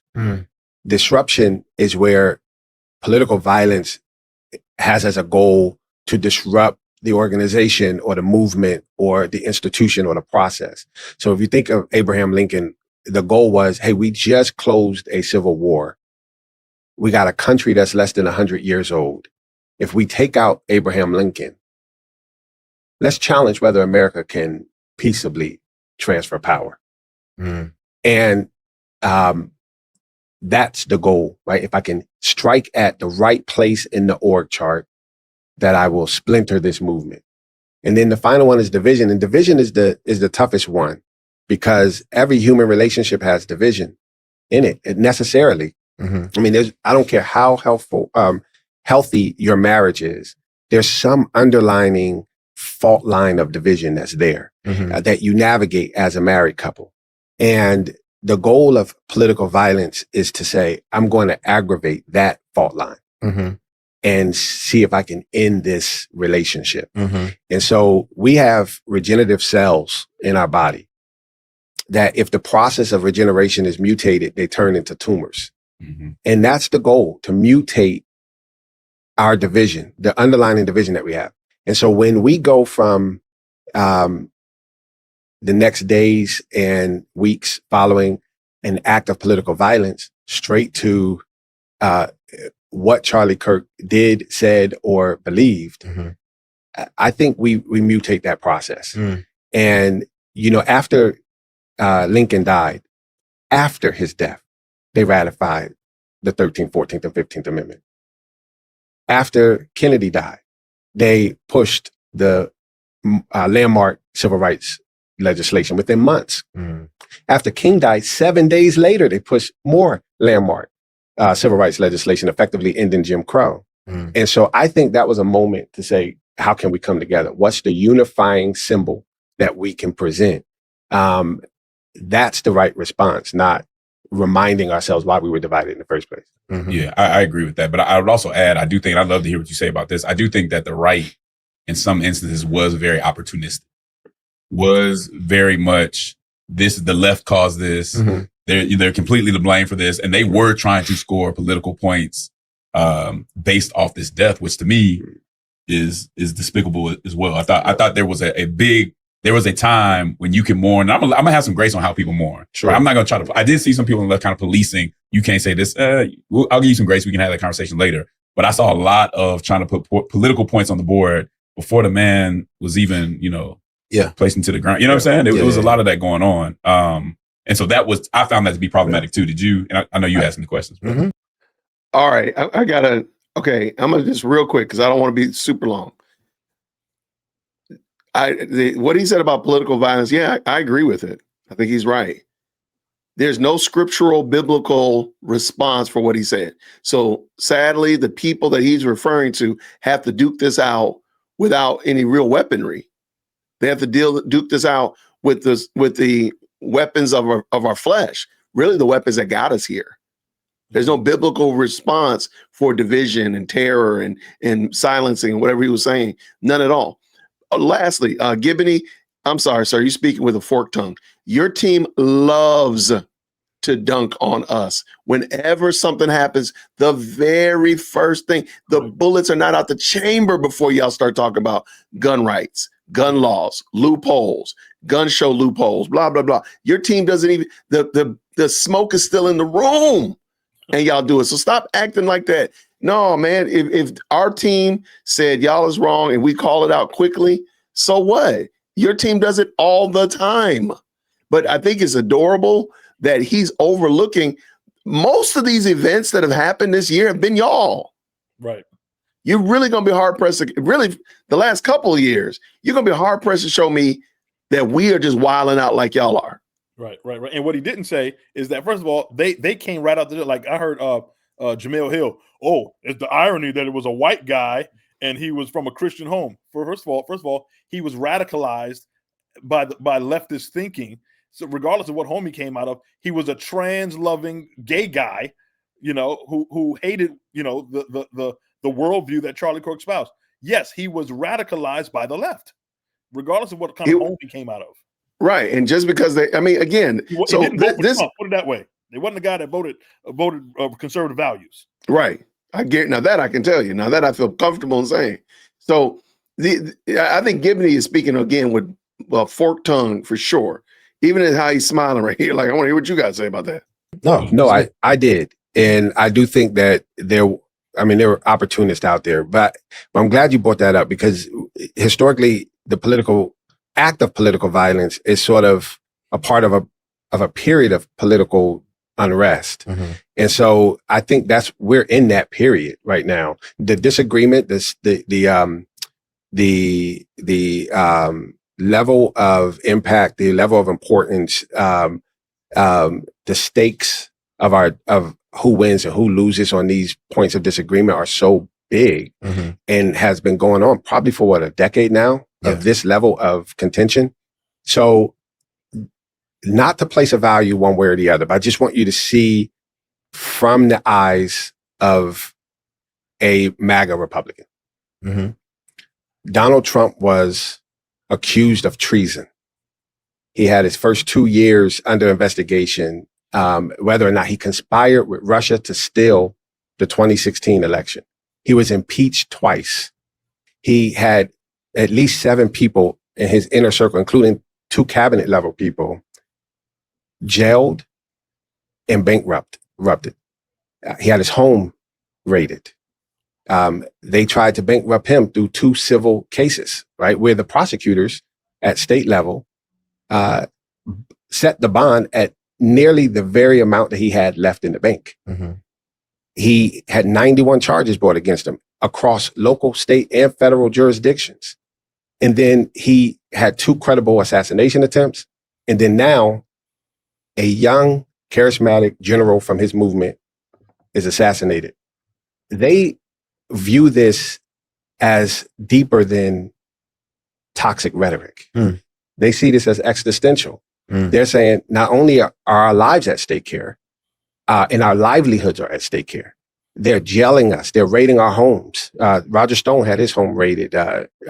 Rudy Giuliani had his home raided. Again, no value one way or the other. You might hear those names and say, they should have had their homes raided. Mm-hmm. Fine. I'm just showing the perspective of the right. So then when some people responded, for instance, take President Trump, his initial response was seen as being not within the tradition of American presidents when they're responding to these types of things. Mm-hmm. Although since then he sort of moderated that and softened his tone and spoke in a more conciliatory way about Can things. we say what that response was? Do you mind? The response was, are you trying to bring America together? And he said, no, I'm not worried about that. The left is this, the left is that. Mm-hmm. Right? And so again, and part of being a statesman is, and all that stuff is real, assassination tips and all that. But to me, part of being a statesman is rising above that moment. And that's why it's an extraordinary position to be in. Maybe most people can't do it. Mm-hmm. To be a president, you got to try to do it. Mm-hmm. And that's my issue. I'm curious in light of what you said, because that's actually kind of eye-opening, specifically for me. One of the things I was trying to reconcile and understand is because I don't like virtue signaling. I didn't know Charlie Kirk. I didn't know much of him. There's been so many people that have lost their lives who are Christians, and I've said nothing about it. A lot of Christians have said nothing about it. Charlie Kirk passes away, and it seemed like every Christian was like, hey, you have to say something about this. And I was like, wait, I was kind of unclear as to what was the mandate. And some of the pushback that I began to hear from people against Christians and pastors was, you were so vocal about George Floyd. You were so vocal about all these people. Why are you not vocal about Charlie Kirk? And in my mind, I was like, well, that was like that. Those weren't isolated events. There was a narrative, and they all were fitting a narrative. And I mean, obviously they're humans, so you're acknowledging the loss of a human. But I think people were trying to make sure people were aware of what they felt like the narrative was. That's what. So what you're kind of articulating is there's a narrative, a through line that people feel like, hey, Charlie Kirk is not an isolated event, but it's a through line of a consistent feeling of being targeted. Yeah. And just to go back, Okay, I gotta stop for a second. And Brian, I don't know where you land on this. I get a lot of pushback. I don't think pastors should ever speak about political things from the pulpit. The sacred box is sacred for a reason. If I pull your sermon from 2 months ago, I shouldn't. Or I'm sorry. If I pull your sermon from 2 weeks ago, I shouldn't know that Charlie Kirk died from the sermon. That's just my opinion. I know it's not. Everybody doesn't like it, and so on and so forth. But I don't think it should happen, unless, of course, you can say, "Oh, from the literal text, there is an example." Like, for example, you're preaching on Stephen the martyr, and it happened to be the same time that Kirk. You know what? I got no bones about it. But if you're preaching about something totally different and you bring in Charlie Kirk, that's just inappropriate. I think it's inappropriate on both sides. All political speech needs to stay out of the sermon. Period. That's it. Now, I always say, like during my pastor's pastoral prayer, they did mention that. They didn't mention it during the pastoral prayer in 3 or 4 seconds of it. I think that's fine. During Sunday school, have at it. During fellowship hour, get at it. But during the preached word of God, there doesn't need to be political commentary or social commentary. Save the political and social commentary from a Christian male perspective for this podcast. But from the pulpit, I want to hear what thus saith the Lord. Gotcha. That's my take on it. Hot take. I know, clip it, be mad, but that's where I am. And my pastor knows what I think about it. So go ahead. Yeah. And now, just to clarify, does your pastor, is that the way, does he have that stance as well? Right. He doesn't talk about it. You will never know. You'll never hear, again, Trump got, shot. We had an election. We've had all these kind of shenanigans. You will not hear it again, unless somebody's visiting, because where our church is located, the Air Force base that the presidents come in is not too far from our church. So it does impact traffic. So if we were having church on Sunday and somebody's coming in at the same time and they've blocked up all the highways and such like that, you might hear something, a little joke about, hey, we got a visitor in town today. I know you might have had a hard time getting in church, or a joke like that. But that's going to be the extent of it. Right. And so I think that there's no place for it. So now my point in saying that is these yahoos right here, that's the problem. They put themselves in a trick bag because they spoke about George Floyd. They were so loose with the lips during the Summer of Love. So now people do want you to say something. Nobody asked my pastor to say anything about Charlie Kirk or John MacArthur or sadly even Vodi Bakum, who passed away today. Yeah. He's not going to probably say anything about it today. I'm sorry, on Sunday. Why? Because he ain't been saying anything about him. J Mac passed away and we didn't say one word about it. Right. So I joke, I said, if I drop a sermon from my pastor, you won't know where it came from. You don't know when it was. But go ahead, Brian. Yeah. And so, there are people on different ends of the spectrum with that as well. I mean, I think, my church, my pastor would certainly say that we do need to speak to the issues of the day biblically. Right. And so, what are the biblical implications? He would say, we need to speak, what are the biblical implications of the things that we're seeing today? Just as, if we were as those who herald the truth from the pulpit, he would say, like back, in the days of when there was slavery in the land, right? Well, does the Bible have something to say, right? Those of us who we have a biblical worldview. So does the Bible have something to say? What should we inform and equip our people to be able to know as it relates to these issues? And so should we do a whole sermon series on it? No, no. But should we speak to those issues biblically, as the scripture gives us right information and insight as to how we should approach those things biblically with the biblical worldview as Christians, right? So what's God's perspective on that? No, I'm right there with you. All right, let's get him going. The point that I was trying to make is, I do think there were people on the right, particularly in media, some of the podcasters that have captured conservative audiences that were absolutely sort of taking advantage of this opportunity for clickbait and for to score political points. Sure. I just wanted to call out that there was also a lot of people who their response was kind of organic and emotional. Should they have risen higher? For sure. Charlie Kirk's like a son to Donald Trump, right? So I understood his initial emotion, right? Even though you're in the presidency and you're called to a higher level, he's since adjusted. And so that was good to see. But I just wanted to point out that dichotomy. The term, fascist has been thrown around from both sides. That's not true. I've seen Charlie fight that. I've seen Charlie give people that label. I've seen people call Donald Trump a fascist. I've seen people say the left are the fascists. Is it a cycle? Is there truth to this anywhere? Do you guys see, why is this a heightened and heavy narrative that's circulating right now? When it comes to politics, one of the worst things. You want to say something, Brian? Yeah, let me say this. So, first of all, that wasn't true, what he said. Yeah. It's not coming from, they're on the left, they're calling the right fascists and the rights are calling left fascists. That is not true. That is all coming from the left. Now, what you may hear someone on the right clarify is that, first of all, that's not even the definition of a fascist. Right? Correct. Why you're calling, and yes, and they would probably say, well, the definition you're using, the reason why you're calling, people on the right of fascists, the reason why you're calling Donald Trump a fascist, more so fits you, right? That fascism, if you look at what fascism is really about, it probably more fits you, but they're not the ones slinging that kind of rhetoric. The right is not slinging that kind of rhetoric. But here's the reason why, what Lecrae is not going to uncover, he's not discerning enough to actually uncover, is that the left is highly influenced by Marxist thinking and Marxist communist thinking. Right. And the reason why the left slings that kind of rhetoric, not just fascism, but Nazi, you hear that term sling around a lot. Right. You hear the most incendiary kind of language to incite what? Fear in the people and the kind of rhetoric that causes people to outrage. Right. And here's what comes right out of, if I can read this for you, quote, right out of the Communist Manifesto. It says this: members and front organizations must continually embarrass, discredit, and degrade our critics, those on the political aisle, across the political aisle.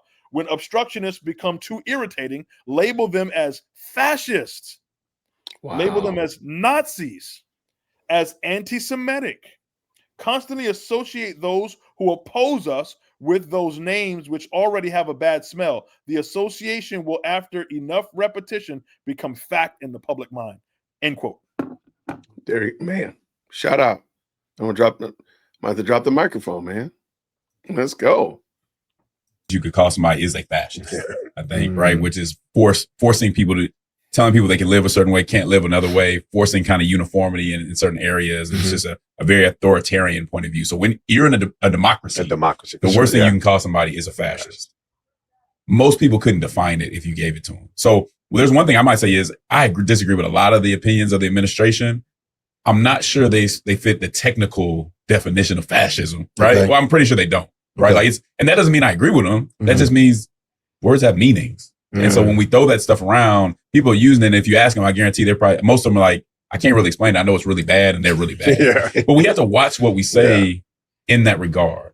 We have to be more artful in how we speak. Because one thing that has happened is we just Nazi, whatever word we can find that's the worst, we're going to use it. But again, words have meanings. Words put certain narratives out there, and we have to be very careful. And if you think they're bad, be more articulate in why you think they're bad and explain it instead of letting these words do it all for you.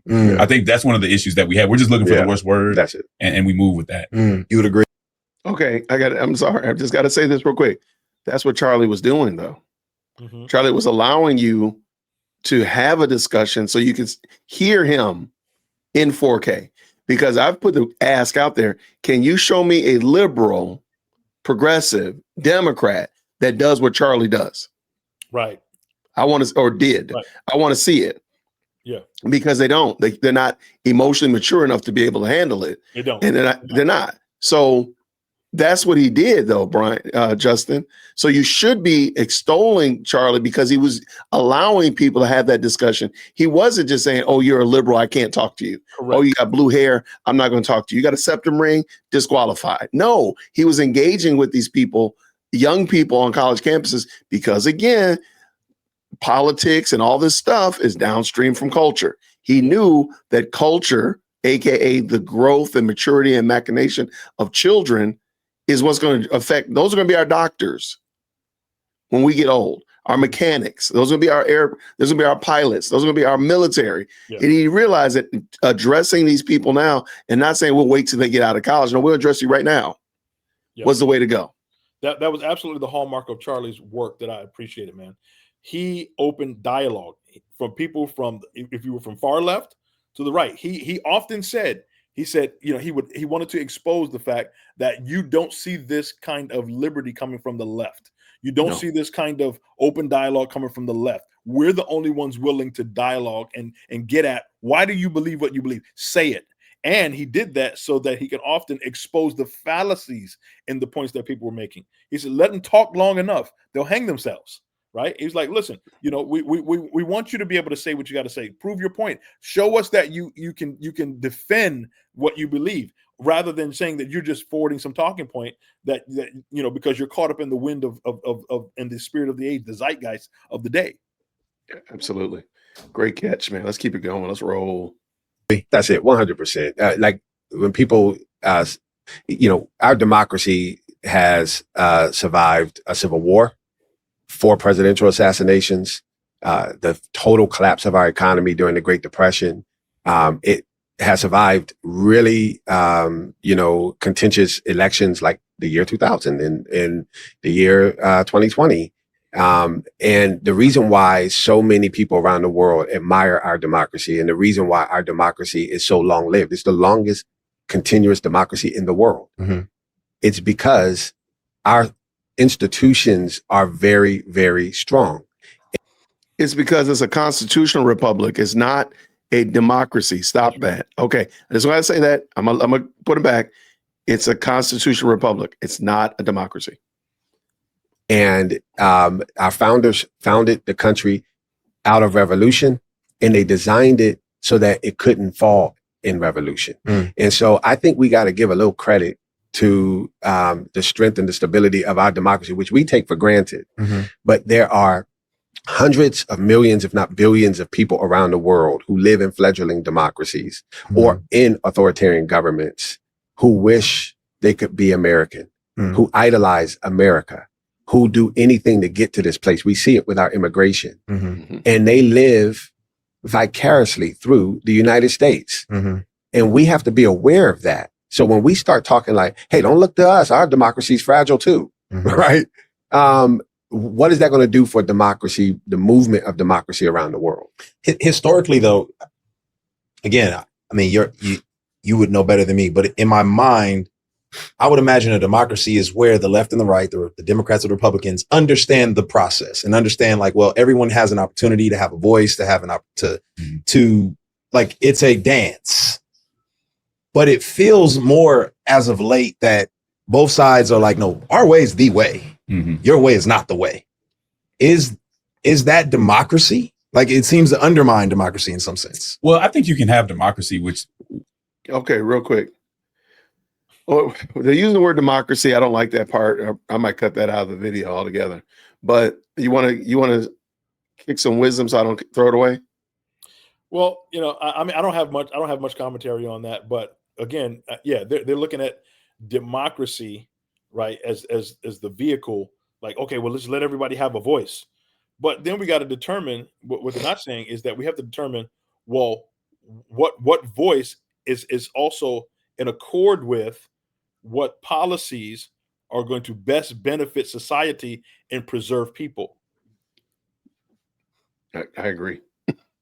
I agree. I think this is a very myopic way of thinking, but let's let him go. Like I said, I might cut this out. With people having very strong disagreements and saying, y'all don't know anything. Okay. The question is, do you still maintain the process? Okay. And so when the process starts falling away, I can say, yeah, you don't, everything you say is wrong, Lecrae. Mm-hmm. But if I then say you can't vote and I need to censor you, now we're getting to the point where it's not democratic. And I may be less with Corey on how secure everything is. I mean, I have over the past few years seen an expansion of executive power. Mm-hmm. There's some things that have been happening within this administration that I feel are anti-democratic. Even when we look at what's happening with Jimmy Fallon recently. Jimmy Kimmel. Jimmy Kimmel. Yeah, sorry, Jimmy Fallon. Jimmy Kimmel. To me, that's not a place where the government needs to step in and push one way or the other. Mm-hmm. To me, that does say, hey, I'm not just going to trust our democracies. Okay. I need to say, hold up. That's not supposed to happen. Mm-hmm. So to me, that's a violation of the process. That's funny because Right. he gives wholesale approval to the government doing all kinds of stuff. Like, for example, the jab in 2020, Justin Gibney was out there browbeating. Wow. Burning down cities because of George Floyd, Justin Gibney was out there giving hearty approval. Sir, I don't, immigration, Justin Gibney was in full accord. So I don't know, sir. And of course, we can talk about your position on baby murder. Like, let's be for real, my friend. You are not, again, Jimmy Kimmel, whatever that is. That was a decision by the company.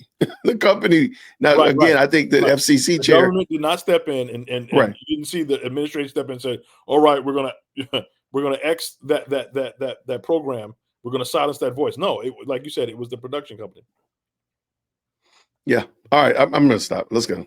Not to the extent where I would say it's certainly fascism, because fascism would handle that totally differently, right? They would have just handed them over, right? It's a whole different thing, but it's worth concern. So I do have serious concerns about those expansions. I have concern about Congress really not doing much at all and handing everything to the courts and to the presidency. I don't feel that sense of security. I have a concern, but it doesn't go into saying that, we become authoritarian right now. Well, Tucker Carlson said that hate speech laws are worthy of civil disobedience. And then we did see Jimmy Kimmel, just lose his show. Obviously, it's not as if the president himself said, we're canceling you, but there are powers and infrastructures in place. He kind of did. I mean, but yeah. But through infrastructures, it happened, I guess is what I'm saying. Mm-hmm. What? Okay, I got to say this argument that, and I do point the finger at Trump because some of the things that they've done have put the government in the market and moving around in the market in ways that it should not have been. And the reason Jimmy Kimmel's show hasn't been successful for years. Right. They showed ABC was looking for a reason to get rid of his show. This was just, they were like, oh, great. Praise the Lord. He said something bad. Let's go. Why but then they're like, wait. If the FCC chair had not said anything, we would not be having this discussion. But my point is, the free market has already said Jimmy Kimmel's show is trash. But following these people's logic, then Hulu and Disney Plus are going to be profitable because, should not cut any shows because they're improper. They're not profitable, and people don't find them beneficial, and they're not engaging with them. But following these people's logic, if a right-leaning person didn't like it, then therefore it was some kind of conspiracy. We got to keep it going. Echo season 2. The Acolyte season 2, Ironheart season 2. Like, no, the reason She-Hulk season whatever. The reason they don't have those, the reason you don't know about those seasons is because the shows are garbage. Right. And I think that this is, and again, I think that the administration dropped the ball. They did the wrong thing. They should not have interjected themselves into the free market.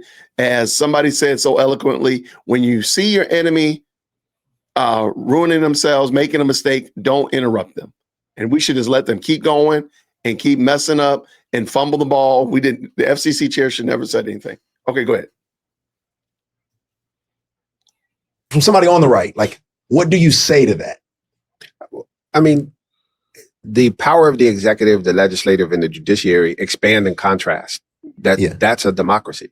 So it may expand now, and then he'll lose the midterms, or maybe Democrats win in 2028, and that's a correction that's made, and it shifts back. Abraham Lincoln suspended habeas corpus. Presidents, each of these branches of government are equal; they're co-equal, and so they're all going to push the envelope as to what authority they have, and the other branches are going to push back. And right now, the right has all of the power, and so they're going to keep pushing. When they lose an election, that pendulum will swing. That's just part of being in a democracy. Would you say, because I guess we're seeing a lot of people voice their feelings in the media and lose their jobs, right? We saw someone from I think it was a Phoenix news reporter, MSNBC. Like, we're seeing people voice their perspectives and opinions and lose their job, or get arrested. I guess, what does that say about free speech in this era that we're in right now? Look, I think the media has been a captured industry for some time now. Very far left, very unfair to Republicans. When Donald Trump won the election, it coincided with new media bosses coming in. Like, for instance, Jeff Bezos buying the Washington Post. NBC was going through new leadership. CBS was going through a merger, right? So like, all of this is happening at the same time. In addition to that, traditional media, we're sitting here on a podcast, traditional media is losing money. Late night television is losing like $400 million per year per show. So Jimmy Kimmel wasn't making ABC money. So this is a good opportunity for them to make their shift. Hold on, man. Oh my gosh, my heart. I think I might have to edit what I said in the beginning. I like how he's approaching it. I take this back. They didn't get the Christian from Jubilees, a Timu Christian or Republican. Shout out to him. My only issue is he keeps making it about, I need a biblical response. This is not just a Black Christian, Black conservative. These are supposed to be Christians, and I need Christianity to rear his head. I need the Bible. I need Jesus Christ enter the chat. I need that. Even if you just give it in an informed way, not just this tacit, what about the Old Testament? What about the old prophets? What about the Sermon on the Mount? But really inform it, because I really believe he makes a better point. But go ahead, Brian. No. What's noticeably absent from the conversation is any sort of biblical reference to grounding their ideas and thoughts in a biblical worldview as it pertains to scripture, right? What does the scripture say? I'd love that. But in late night television. So I think, yes, the White House is going to press. When you're in power, and Justin, you know this, when you're in power, you're the governor or you're a mayor or you're the president. You don't have to direct something. There's people in place.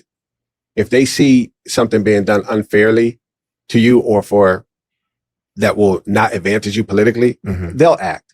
And so you're going to get the power of the presidency, even if he doesn't direct it himself.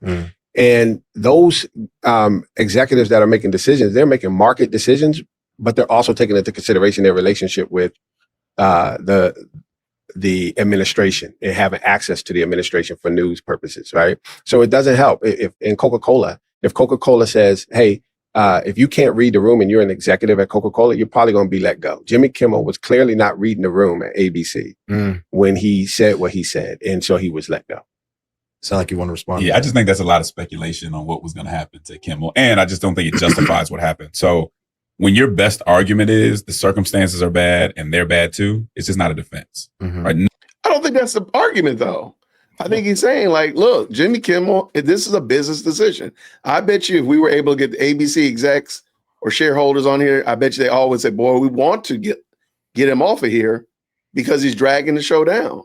ABC, I mean, when you talk about millions and millions of dollars lost, I mean, you can't sell ads on Jimmy Kimmel's show because nobody watches it. Like, that's bad business. Right. That's not, you're not in business to lose money. Right. That's not the goal of your infrastructure. I mean, if that be the case, then you're not gonna be a CEO long. That's a hot take. I think Justin Gibney's trying to cope. None of that justifies. So what Kimmel said was wrong. He's a comedian. He basically comes in and insinuates that the person who tried to assassinate Kirk was MAGA, which based on everything that's come out, that's just not true. There's nothing that says that that's true. So that was wrong. It doesn't justify the government stepping in and pushing for him to get fired. That's why I said the FCC messed up, because it was a statement. It wasn't a joke. He literally said that was the case, as if it were he was reporting a true statement. So it wasn't just a joke. It wasn't just a comedic faux pas or whatever like that. You just don't get the joke, because I went over it last night. No, he meant that. The FCC messed up. The FCC chair bumbled that. Did you want to say something? Yeah, and so as I was just thinking about the whole idea that eventually, the show was brought back, right? I think last night was the first night back. Yes, right. So show was brought back. Nobody watched it still. Like that's still going to be the case. And nobody's still going to watch it. And a lot of networks aren't even carrying it. Right. Okay, let's bring it back in. Let's go. We're using other things, so we can assume or speculate as to what would happen to him based on the industry. But when we're talking about the Constitution and what a presidency or an executive branch should be doing and shouldn't be doing, that's outside the lane. And just because, there's some administrations have pushed a little before, when you clearly go outside of the Constitution, I can't take that and just say, well, it kind of happens, because we can say that all the way until it's not outside the Constitution. Broken. If it's free speech. No, but if the Federal Communications Commission says that was blatantly wrong, right? This guy was not MAGA. People say, where does the Constitution say that you can't say something that's wrong? But there's been hold on. When does the Constitution say that I got to respect pronouns? Right, Justin Gibney. Exactly. When does the Constitution say that I got to take a experimental vaccine? Justin Gibney. Like, don't be obtuse, sir. Please save the obtuseness for another show. Right. No. Like, if we want to play the game of what does the Constitution say, there's a whole bunch of stuff that y'all do on both sides. The Constitution doesn't say. So let's not play that game. Right. Welfare. I see you, EBT card. A rash of suits against CBS, against CNN for saying things that weren't right on the air. And that's meant to be handled by the judiciary in those cases. Understood. I think the executives at ABC felt like, hey, you got a show that's losing $400 million a year. I'm not interested in taking on that risk right now. I mean, you just have to read the room. Like, this is not a time. I'm just saying that's a speculation. No, it's a speculation. But I also think it's a speculation that ABC would not have let Jimmy Kimmel go. Well, I don't think they let him go or whatever they're doing with him, right? Canceled the show. But the FCC wasn't silent. No, I'm saying even if the FCC was silent, I think ABC would have let him go. In the current climate, the current media climate and with the changing of leadership, with the lawsuits that have happened, huge lawsuits that have happened in the wake of these political debates and people saying things without fact. I don't think Jimmy Kimmel would have survived. We just lost I don't know if he's gone yet. I know he's been suspended. But we just lost a late night host, right? Stephen Colbert. I just think the climate is such that, first of all, late night is going away. I think he just accelerated his exit. So you would agree if the administration tipped the balance or weighed into it, that would be wrong? No, not necessarily.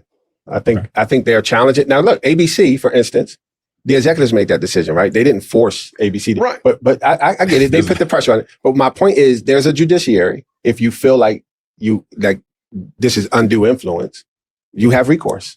That's democracy. Now, this is interesting because I think what's happening here in a very civil way happens outside in a way more intense way, right? Where there are arguments and justifications and like, hey, you're not seeing it clearly. No, clearly you're not seeing it clearly. Mm-hmm. This is what this is. This is what that is. And I guess,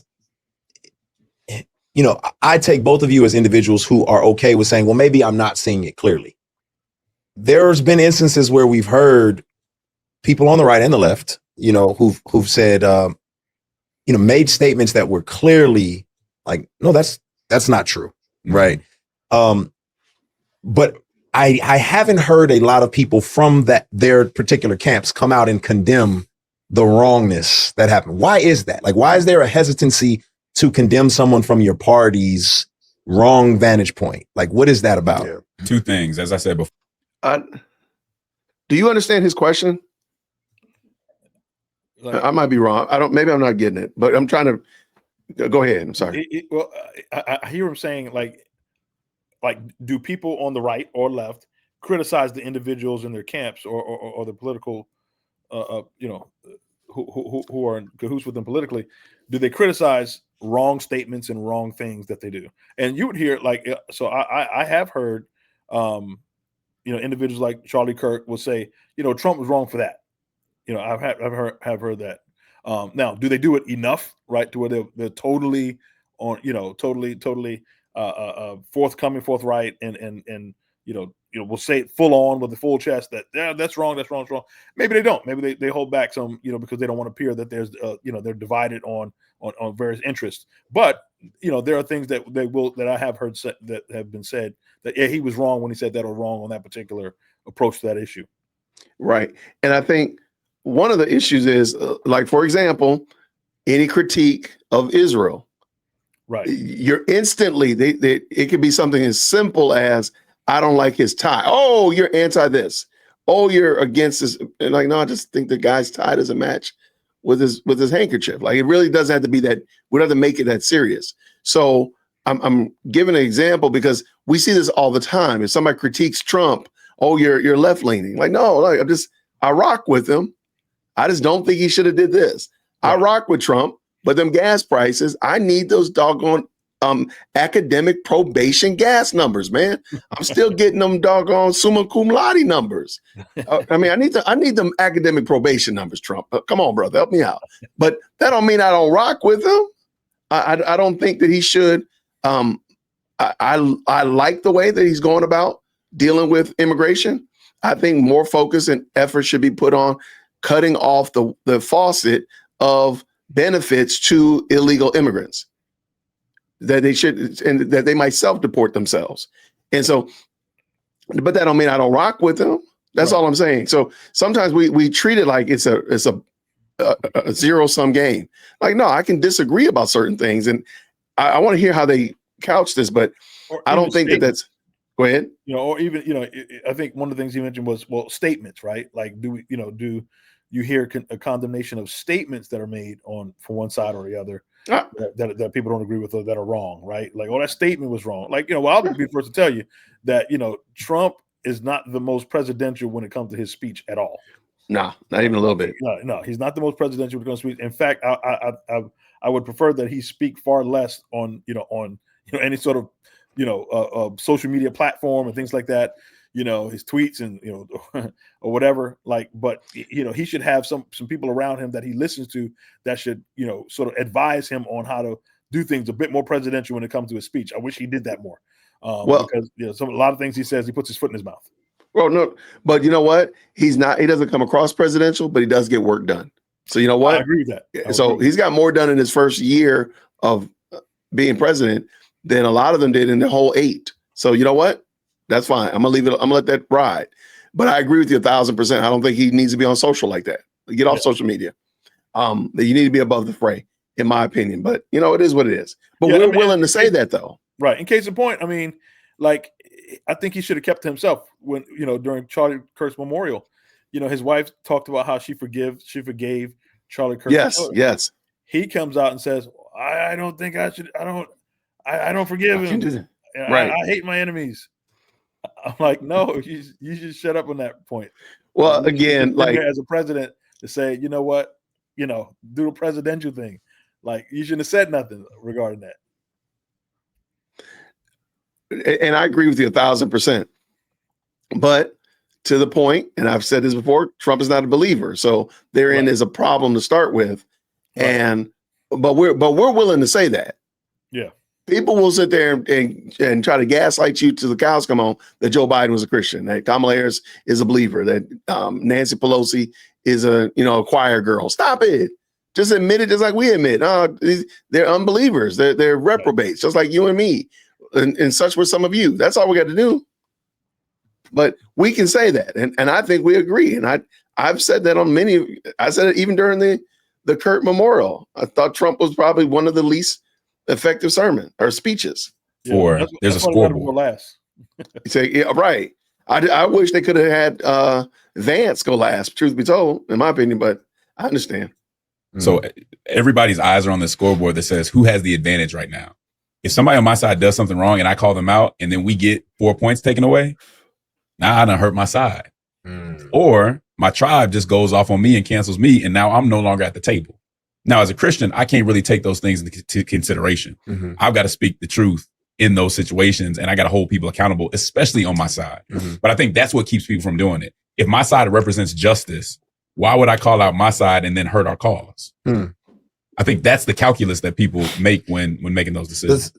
So do you hold that same, again, Justin Gibney is a pronoun acceptor. I'm a pronoun denier. So hello, like how do you make that? How do you square that peg biblically, Justin? The pronoun argument. And I think this is, and I would probably, if I were Lecrae, I would give some very poignant examples. How do you square this peg as it relates to baby murder? How do you square this peg as it relates to this issue, like a specific issue, and you have to talk about it? Because they like to talk in these generalities. Right. You know, score political points at what? And Jason, let me say this. Like, here's my biggest issue with our black brothers and sisters. Can I just say that? Our black brothers and sisters who are part of the 98.5% or 99% Democratic voting, Democratic leaning people, right? Who support the Democratic Party, right? Yeah. My problem with them, and let's drill down to the Christian faction of the black people, right? Not the non-believing, but the Christian ones, the ones that say they believe the Bible and have a biblical worldview. My problem with them is that they are more offended at a lack of an outright support of social justice causes. Come on.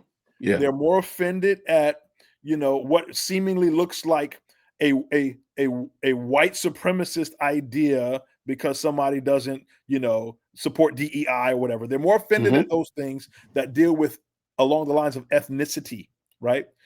They're more offended at that. That's more of a sin in their eyes than the other things that are supported by the left, like the trans issue, the baby murder, the gay marriage, the border infiltration, right? The forced immigration issues.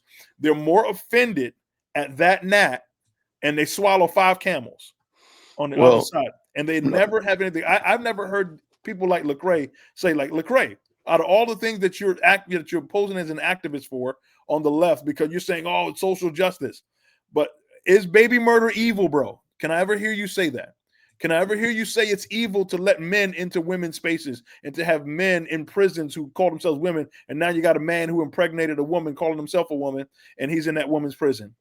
Right. Is it evil for our girls and our wives to be in fear of a man walking into a public restroom with them? Is it evil? I never hear them say that those things are evil, but the biggest evil in their eyes is an evil against ethnicity. And I agree with you 1,000%. I've said, because they've made racism is the sin. That's right. Period. All the other stuff can be negotiated. Because I'm like, you got Jamal Harrison Bryant sitting there railing against Charlie Kirk, but you've been married twice, sir. According to scripture, you are an idolater. You're an adulterer. Please forgive me. You're an idolater. That too. All the above, right? Really, because you're right. Black idolater and a serial adulterer. There we go. But you will nuance that away. You will wave your fingers away if I said that to you. But most of your audience said that. And again, Jamal Harrison Bryant is given carte blanche to his singles to engage in premarital sex because it doesn't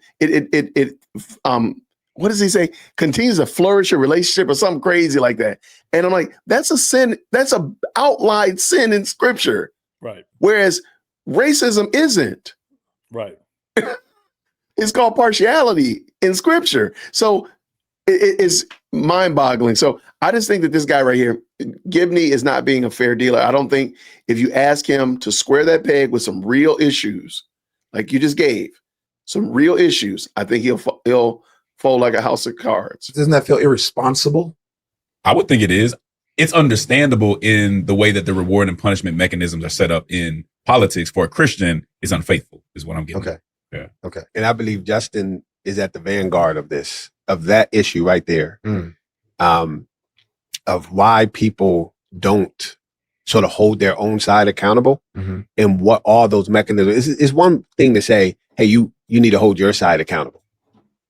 But to talk about the levers that people are considering before they make a decision to speak out on their own side or to hold someone accountable, I don't really hear anyone else talking about that. And I think there needs to be tools, almost like when you're helping a kid navigate bullying in at school. It's one thing to say, stand up for yourself, right? But you got to give that kid tools. Like, what do they do, right? Can they tell the teacher, well, what happens if it's just me and him in the hallway? Or, right, you got to give them tools to deal with that. And I think a lot of Christians, this is a call to listen to what Justin is saying on these issues, because he's articulating what those levers are and through like Church Politics Podcast, providing you with tools to actually deal with it.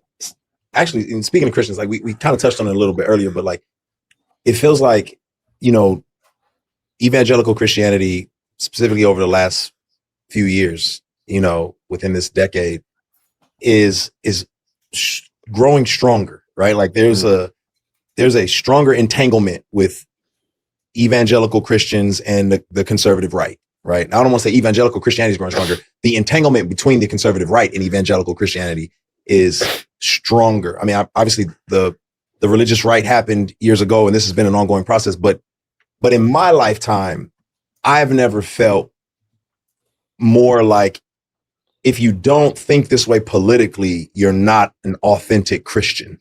Like, I don't think that pressure, I've never felt that pressure as much as it's been consistent now. And I guess I'm curious, like, there may be positives to that. There may be shortcomings. I think of Constantinianism, when it was like Christianity was the law of the land. There were some good things about that. There were some bad things about that. I guess along those kind of lines, like, is this a bad thing? Was it a good thing? Is it what would you say in light of this? Okay, Brian, I see you over there losing it. Go ahead, brother. Go ahead. Flag on the play. I got flag on the play, man. Hold on. Let me get my, hold on 1 second. Sorry about that. Here we go. Flag on each and every one of y'all. All right, go ahead, Brian. So first of all, Lecrae, he's he's disingenuous. He's saying, "Oh, I've never felt the pressure, like I feel now that people are saying if you don't vote a certain way politically, then you're not a Christian." Who said that if you don't vote a certain way politically, you're not a Christian? Who's ever said that, Jason? What we're saying is that no, not we me. don't believe. What do you say? Not me. I've never said that. Right. Politically, who cares whether on immigration you believe that immigration reform should happen, and we disagree about what immigration reform looks like? Who cares whether or not you think we should be more fiscally responsible with this and this way, but we should believe you should tax people this way or tax people that way? Nobody's ever judged anybody's Christianity based on issues around taxes or immigration reform or anything of that nature. Those things of those nature that are political. The issues that we have a problem with is that you got, again, what are those 5 camels on the left that you keep swallowing and that you have nothing to say about, but you keep railing about racism on the right? Like, they won't support black people, and they keep talking about black people. They won't give us reparations, and that's racism and white supremacy. And they don't want to support DEI, and that's racism on the right. But then, meanwhile, you support and pull the lever for same-sex marriage. You support and pull the lever for baby murder. You support and pull the lever for transing the kids. You support and pull the lever to allow people just to run into our country and break the law and keep them here and send them to a sanctuary city. Right. Those are all moral issues, and those are not political issues. Those are issues that have political implications and are under political jurisdictions, but they are moral. And the fact that you can swallow those camels on that side of clearly moral issues that have biblical ramifications, and we have to take a biblical stance on. Would anybody agree who's a real Christian that you don't have to take up a stance on what marriage is, on what a woman is? There you go. Come on. Like no. We're not saying that you're not a Christian because of political things. We're saying that we have a problem with your Christianity when you can say nothing about that, but you got everything to say about racism. Say word. When your ethnicity is more of an idol to you and is more of an offense to you than what offends God. Come on. That's it. Come on, bro. There we go. Let's keep it going. Great comment. I'm the wrong person to ask but I'm hearing it and I'm starting to wonder what I'm missing.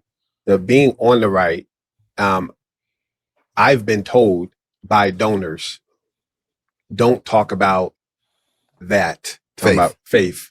Don't talk about issues like abortion and LGBTQ causes. I just don't support anyone that will do that. I've actually heard those things. Wow. I've heard activists tell me, I like that guy until I heard him say a scripture.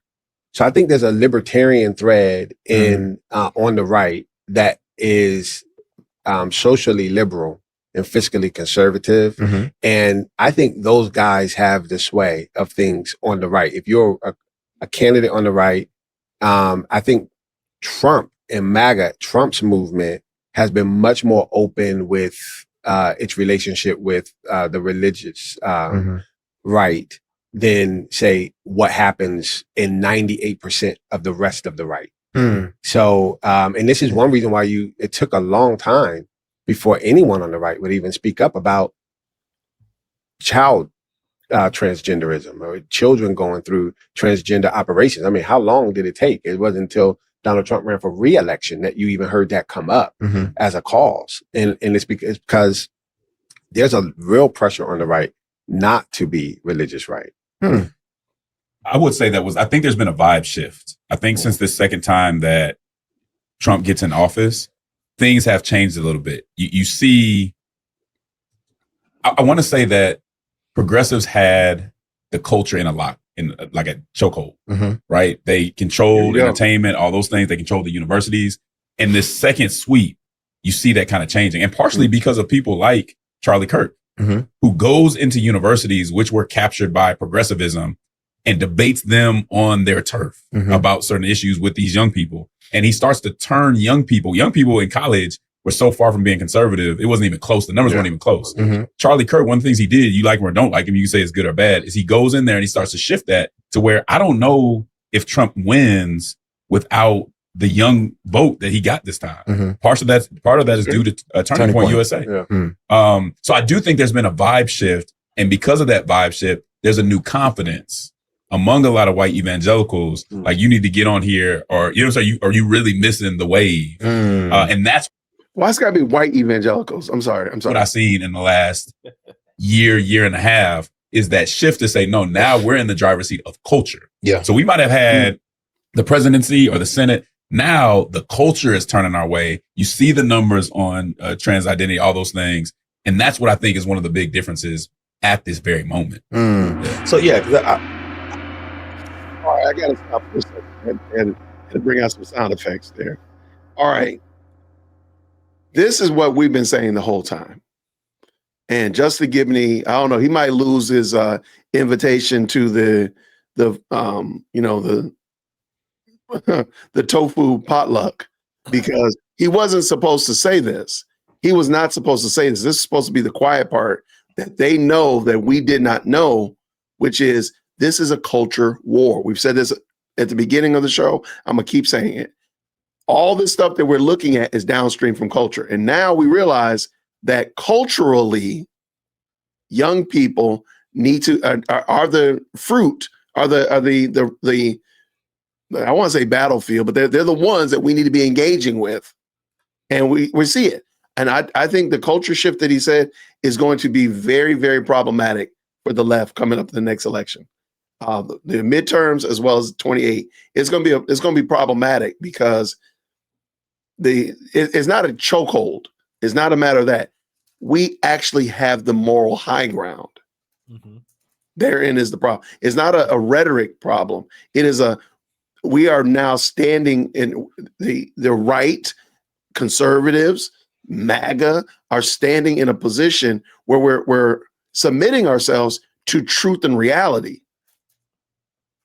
And that's going to be hard for you to fight against truth and reality. What are you going to fight against? What are you going to use? Lies and imaginations? Like literally, we have the moral high ground. We seeded it. We gave y'all the culture too many times in the past. Now we're not doing that, and therein is the rub. Yeah. You want to add anything? Yeah, no, you said it. You said it, bro. Like, yeah, this is. I think there has definitely been a visible shift to where you're seeing people who were on the left saying, "Listen, I can no longer concede that what they're doing on the left is permissible." Correct. There are people shifting, right? They're shifting. Yeah. And I think somebody said it best that that, hey, listen, the left has gone so far left that even what like your average liberal, the person who like a Bill Maher, right? Yep. They would say, look, man, y'all left me. You know what I'm saying? Like, I'm still in the place where I was. I was a card carrying left, liberal, from way back, and y'all went so left that y'all left me. And then now I'm looking like Bill Maher's looking more right. Well, he's right of his party. That's the problem. His party, he's right of his party. His party's left him. And Bill Maher, come and get saved, bro. Go and accept Christ, man. Give up. Go and get saved. That's the only thing left for him to do is go and accept Jesus, man. Yeah, I mean, come on. Hold on 1 second. There we go. I guess, and obviously there's silos everywhere. And I guess, depending on what strand of Christianity you're looking at or lens you're looking through or strand of Republican you're navigating. I think I was as unaware until Charlie Kirk passed away how strongly the religious right felt, and to where it was kind of like I couldn't see what was politically Republican versus religiously Republican in some of the commentary that was being made. And so that's what made me want to ask that question, I guess. Yeah, I don't know if there's thoughts. Do you feel like he incited or added anything to that movement? I think he added, like in his death. I'm also wondering. I think he added young people into that movement. I think his death is going to add energy to it, for better or worse. That's certain. One of the things it seems like you're getting at is just the meshing between Republicanism or ideological conservatism and white evangelicalism in general, and that's there. I mean, it is hard to tell the difference. And I think from a standpoint of Christian nationalism, that's the point, right? Is to have that be a mess to where you can't really see the difference. Now, here and there, you hear Trump talk about abortion here and there. There's some differences there, but in general, I think the point is for it to be very closely connected, which I don't see obviously as a good thing, even on the issues I agree on, right? I think this is still democracy. My Muslim neighbor or my atheist neighbor should have just as much of a say as I do. Absolutely. And that opinion should be respected, even if I don't think it should win the day. Yeah. That's interesting. Why should it not win the day? Why should a Muslim or an atheist argument not win the day? Justin, like what would be your rationale for them not winning the day? Why can they not win? What if in this democracy they decide that it needs to be a third to them, a third to them, a third to you, Justin? Why is that wrong? I'm a bit confused by his statement where he's talking about, well, there's kind of a blurring of the lines between religious conservatism and then just regular republicanism, because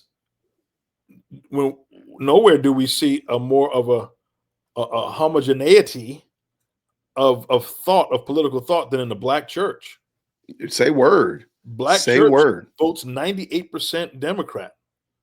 You saw Black church leaders like, Bishop Drew Sheard, who's the presiding bishop of the Church of God in Christ, Jamal Harrison Bryant. They brought Kamala Harris on stage. Yes. Can you imagine if white evangelical churches, they brought the political candidate, they brought J.D. Vance and they brought, Trump onto the stage at their church. Look at that white Christian nationalism right there. Why aren't they calling that Black democratic socialism? Right. Why aren't they calling that the same thing? Why is it that there's an association and a merging and a blurring of the lines between white evangelicalism and the way that white evangelicalism tends to vote, and they don't draw the same comparison analogy to the way the Black church votes? No, I agree 100%. Or maybe we should just say, how about we just look at Christians? Like, I don't understand why they keep, and I've said this before, if you buy into the white-black binary and the social justice ideology and the woke ideology, you will eventually start railing against scripture. Yeah. You will eventually get to a place where you're railing against scripture. And we've seen it quite a bit. If we look at some of the pushback from the memorial service, like you're pushing against scripture. Mm-hmm. The woman offering forgiveness, you're pushing against scripture. Right. And so we see this eventually, you're going to end up in a position where you're actually fighting against what God's word says, not against me, not against Brian, but what the actual scriptures say. That's right. In 4K and still professing to be a Christian, which is wild, nasty work. So yeah, we're going to get done with this, guys. I promise. We're going to let it run. Let's go. There's a lot of commentary, some from Christians, some not in the Christian community. Like the Utah governor said this was a watershed moment, right? He said this is a turning point in the nation's history. Declaration of Independence, Civil War, Great Depression, 9/11, COVID. Like, what does that statement mean? I'm curious, what do you think he meant? But then is there any validity to that from y'all's perspective? I think there's some validity. It's yet to be seen. Okay. So you come back to him in a year, we'll know, for sure. But it just looks like with the advancement of conservatism he made in certain areas came a real attachment to him. And when you take somebody who people see as their leader, it radicalizes them. It energizes them in many instances, not always, but in many instances. Mm-hmm. And they come. Okay. I'm going to say something really hot take right here.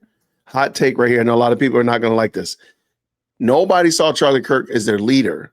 They saw Charlie Kirk and they heard his message, which pointed to the gospel. Most people outside of the Democratic plantation are not looking for leaders per se. We're not looking for a leader. And for goodness sake, I'm not looking at a guy on the screen to be my leader. Right. That's just not happening. I have a pastor. I have elders. I have a ruling elders. I have deacons. I am a deacon. We have leaders in 4K in real time that we deal with. Most of us are not looking at Charlie Kirk as a leader. To look at him as motivation. We look at him as inspiration, but not as leaders. Or maybe that's a leftist argument. Go ahead. No, I'm saying maybe even a resource, right? Like a resource, absolutely. So someone to defer to, like, okay, look, here's what this individual he speaks on these particular issues, and we can look at him as a means by which to forward certain conversations. Yeah, no question about it. And I just think that's interesting because no, that's not what we're saying. Okay, go ahead. Back harder, and so I think it's a turning point in that, not that it made things better in any way, but it took the polarization to a higher level. And we'll see how that shakes out. Yeah, I think it was the shock of seeing the video. Because remember, not long ago, there was some political assassinations in Minnesota with some state legislators, right? But we didn't see it. It wasn't vivid for us. And let's also remember that was a liberal that did that. That was not us. Just want to make sure to put that in there. This was the take. Very, very shocking and vivid and riveting. It was in front of 2,000 people. And a lot of people who did not follow Charlie Kirk before were like, well, who is this guy standing in front of 2,000 people?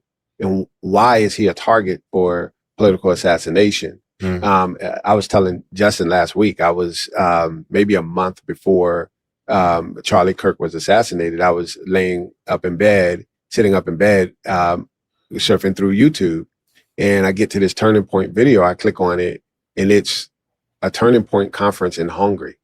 Right, so I'm like, what? It had the president of Hungary and presidents from surrounding countries there. And I was like, I had no idea that this was the reach of Turning Point, that people were setting up their own satellites in Europe and probably in other places. We saw the large protest in England, 3 million people in South Korea. We are Charlie Kirk. And so I think it has had a very big impact. I think a lot of that has to do with how visible it was, right? It's the same impact that the civil rights television had on the civil rights movement. It's like we're seeing it. It had more of a effect on people. I was in Zimbabwe when it occurred, and it was on every television screen everywhere in Zimbabwe. Wow. And so I'm curious from your vantage point, like, how do you think other countries are viewing America right now?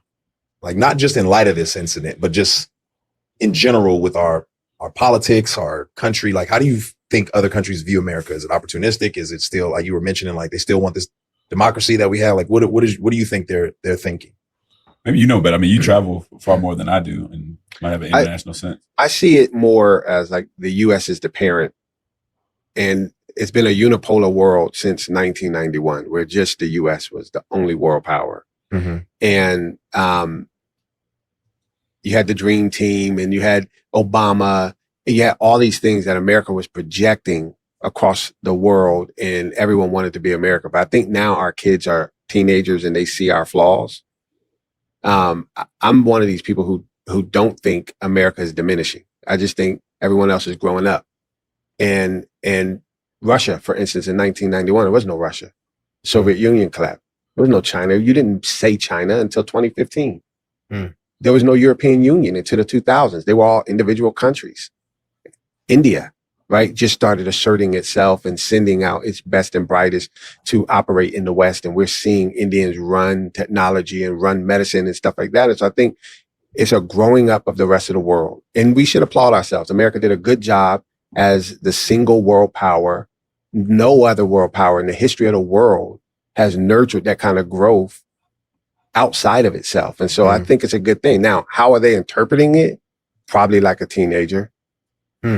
Like my mom ain't what I thought she was. My dad ain't what I thought he was. Rebellious a little bit. So, yeah. I just think the internal strife is of our own doing. For sure. And I think people can see it. And so it's not about, I don't see it as much as about them growing up or us being a parent. I see it as it being apparent that there's something going on here that makes these United States seem even less united than before. And when you hear about some of the advances or expansions, again, of executive power, those who are really paying attention have to say, this is different. I see this, I do see this as a different moment. Not necessarily catastrophic, doesn't have to be there, but of great concern. And those who are paying attention, I think, can see that concern. And see, I think you point to a good thing. The fact is that they looked at America through a lens that was probably not realistic during that period of time where we were the sole superpower. And even before, when it was either Soviet Union or America, they probably looked at us in a way that was rosy and naive. But we had the same political strife during those times. I mean, Reagan was shot at. We had a decade in our country where 5 major leaders were shot down, right?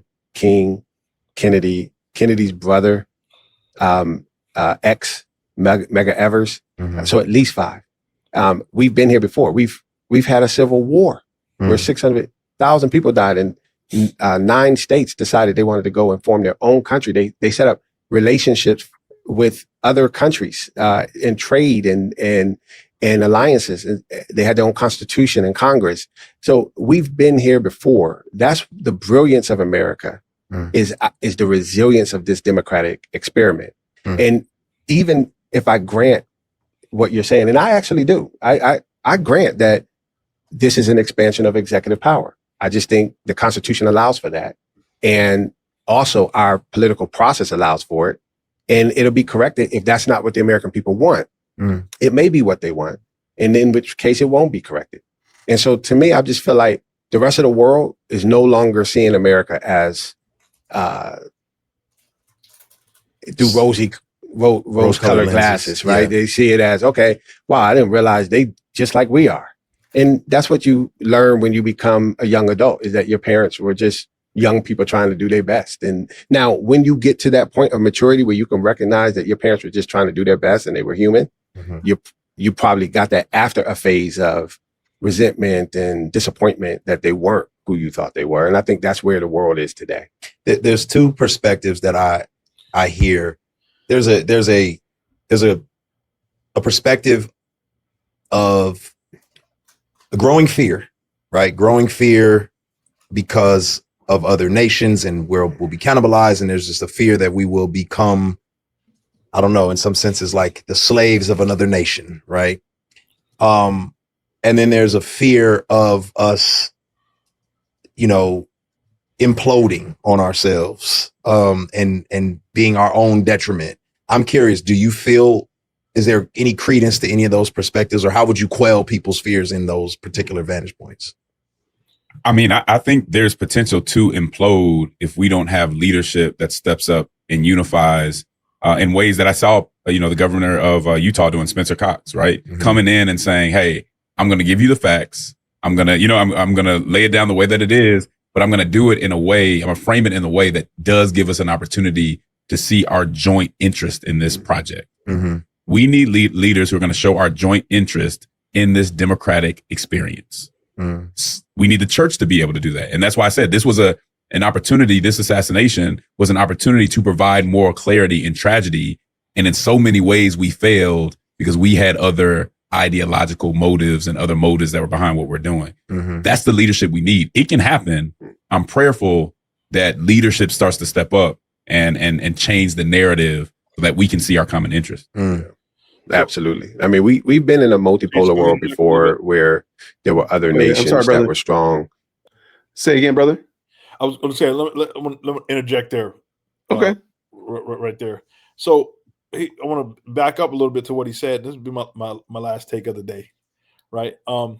So he talked about and mentioned that, in America, we're sort of experiencing, and to kind of summarize what he said, that there's a lack of unity in America. America is on unstable ground. For sure. Right? And we need to be unified. There's a rift in the nation, with regard to ideas, cultural rift, right? And to honor the late Vodi Bakum, our dear brother, there's a fault line, right? There's a fault line in America, and it's on this cultural divide, right? But I want to go back to a point that I made earlier, coming out of, and not to underestimate the influence of the communist influence on our nation. Facts. The seeds that have been sown through the civil rights movement, communist influence on civil rights movement, communist influence on things like the NAACP, communist influence on individuals who have infiltrated our government, right? These are individuals who carry these ideas coming from people from MLK on. All the way, yeah. So, like, here's another quote out of the Communist Manifesto. Quote, the most powerful enemy. And so it's interesting. He talked about how America has been this power, right? This world power and this bastion of democracy and this exemplar for freedom and achievement and things of that nature, right? And so the communist, interest has been to take down this power. We are the last power that number one, Christianity is still prevailing in our nation more so than anywhere else in the world. Capitalism is still thriving in our nation more so than anywhere in the world, right? Absolutely. And so we're the last bastion of Christianity, capitalism, and all things that has made our nation great. And so the communist interest was to take down the U.S. And so those seeds have been sown for decades upon decades, even a century.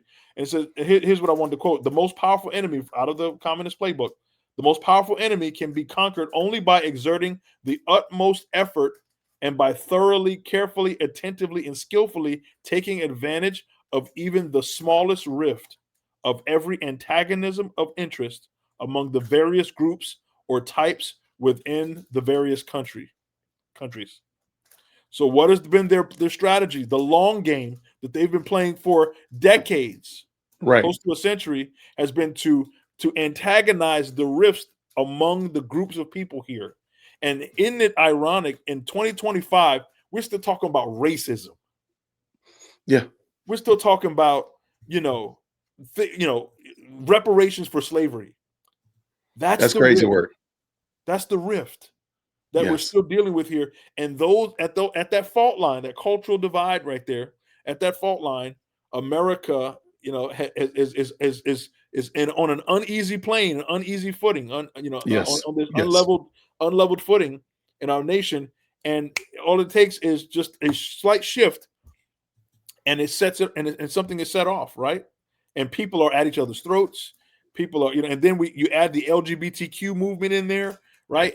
And so now we have a nation that is against each other, right? People are at each other's throats, when we did much better with cultural divide back in, coming off of the heels of civil rights into the 80s and 90s. We weren't talking about this that much. Why is that we were doing this better? When you see people, when Obama came on the scene, we thought Obama was going to be this figure that united the nation. He's this, black man, right? He's mixed race, but he's black. We got a black president. Our country must be moving forward. After he got out of office, the country was worse. Yeah. I think the country was worse when he was in office. We just didn't realize it. When he was, so anyway, I mean, I say all that to say, that one, we understand with the level of with spiritual discernment that the Bible says that very, very clearly that Satan is the god of this world. Yes. And that the world lies under the sway of the evil one, right? And so this is not a political issue. It's not a social issue. It's a spiritual one. It's a spiritual issue. But the Bible says the weapons of our warfare are not carnal, but mighty through God to the pulling down of strongholds, and that the enemy that we fight, or the enemy that we're going against, the spiritual war, is against power and spiritual wickedness and high places. Yes. Against principalities. That involves governments. That involves leaders. That involves political figures. No. Satan works through them, through ideas that fight against the truth. And there we go. And that's why we fight the culture. Okay, we're almost done. Let's go.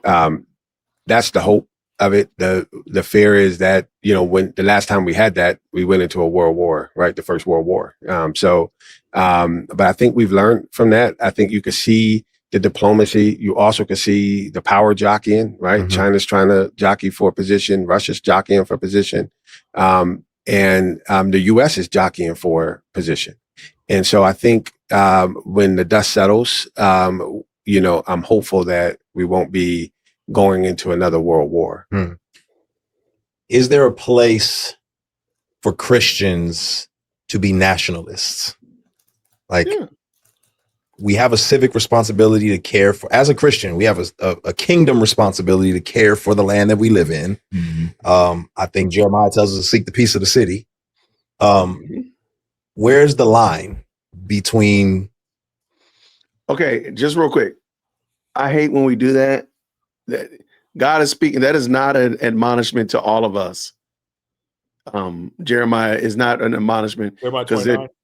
Jeremiah 29. That's not an admonishment to all of us. There are other admonishments. Now, you can use it. It's not the worst thing. But if we're putting it in order, it's probably like number 5. There are tons of other scriptures in the New Testament admonishing us to pray for our leaders. And these are new Christians that are probably living under bona fide, real legitimate persecution. Yes. So praying for your leaders, and want the best for them, and acknowledging what government does, things of that nature. So Jeremiah 29 is not the best example. So I just want to bring that in. Did you want to add something else? No. Yeah. Okay. I mean, so that's, on one hand, you see, God telling the nation of Israel, who's in captivity to Babylon, right? They're in captivity. And he says, while you're in captivity, do what is in the best interest of the people while you're there, so and so on. But we have a New Testament directive to dwell, according, but like you said, praying for our leaders, being peaceable in the land we live in, going along with the ordinance of man in as much as it does not go against the ordinance of God, recognizing that government is instituted by God, right?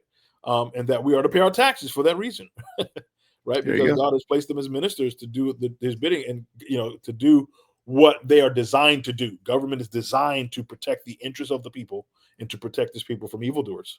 There we go. And just in case you need it, you got Acts 2:42. I'm just going to speed run through them. Luke 11:12. Make sure you write those down. Feel free to check them out. And of course, Ephesians 6:18. And those are just some passages about praying for leaders, doing good work in the New Testament. Right. Because the Old Testament, he's not necessarily speaking to us. I just want to make sure, because sometimes we start conflating, especially since they're talking about Christian nationalism. I don't want to conflate anything. Right. And idolatry, maybe, or I'm sorry. There's many facets of us. Darn it. Say again, brother. No, I'm saying in Romans 13, which what Paul highlights, the importance of the role of government in the lives of people and how we are to be subject to that. Amen. All right, made it almost to the end without messing up the video. So I think I'm in the right spot. But I think we've learned from that. I think you could see the diplomacy. You also could see the power jockeying, right? Mm-hmm. China's trying to jockey for a position. Russia's jockeying for a position. That's later, right? And the U.S. is jockeying for position. And so I think when the dust settles, you know, I'm hopeful that we won't be going into another world war. Okay, there we go. Right. Is there a place not of this world? And so we have to have a constant reminder that we are aliens and sojourners in this world, that this is not our home. And so while I'm a nationalist, like I am an American. I love this country. I love that, you know, my people were brought here, regardless of the circumstances.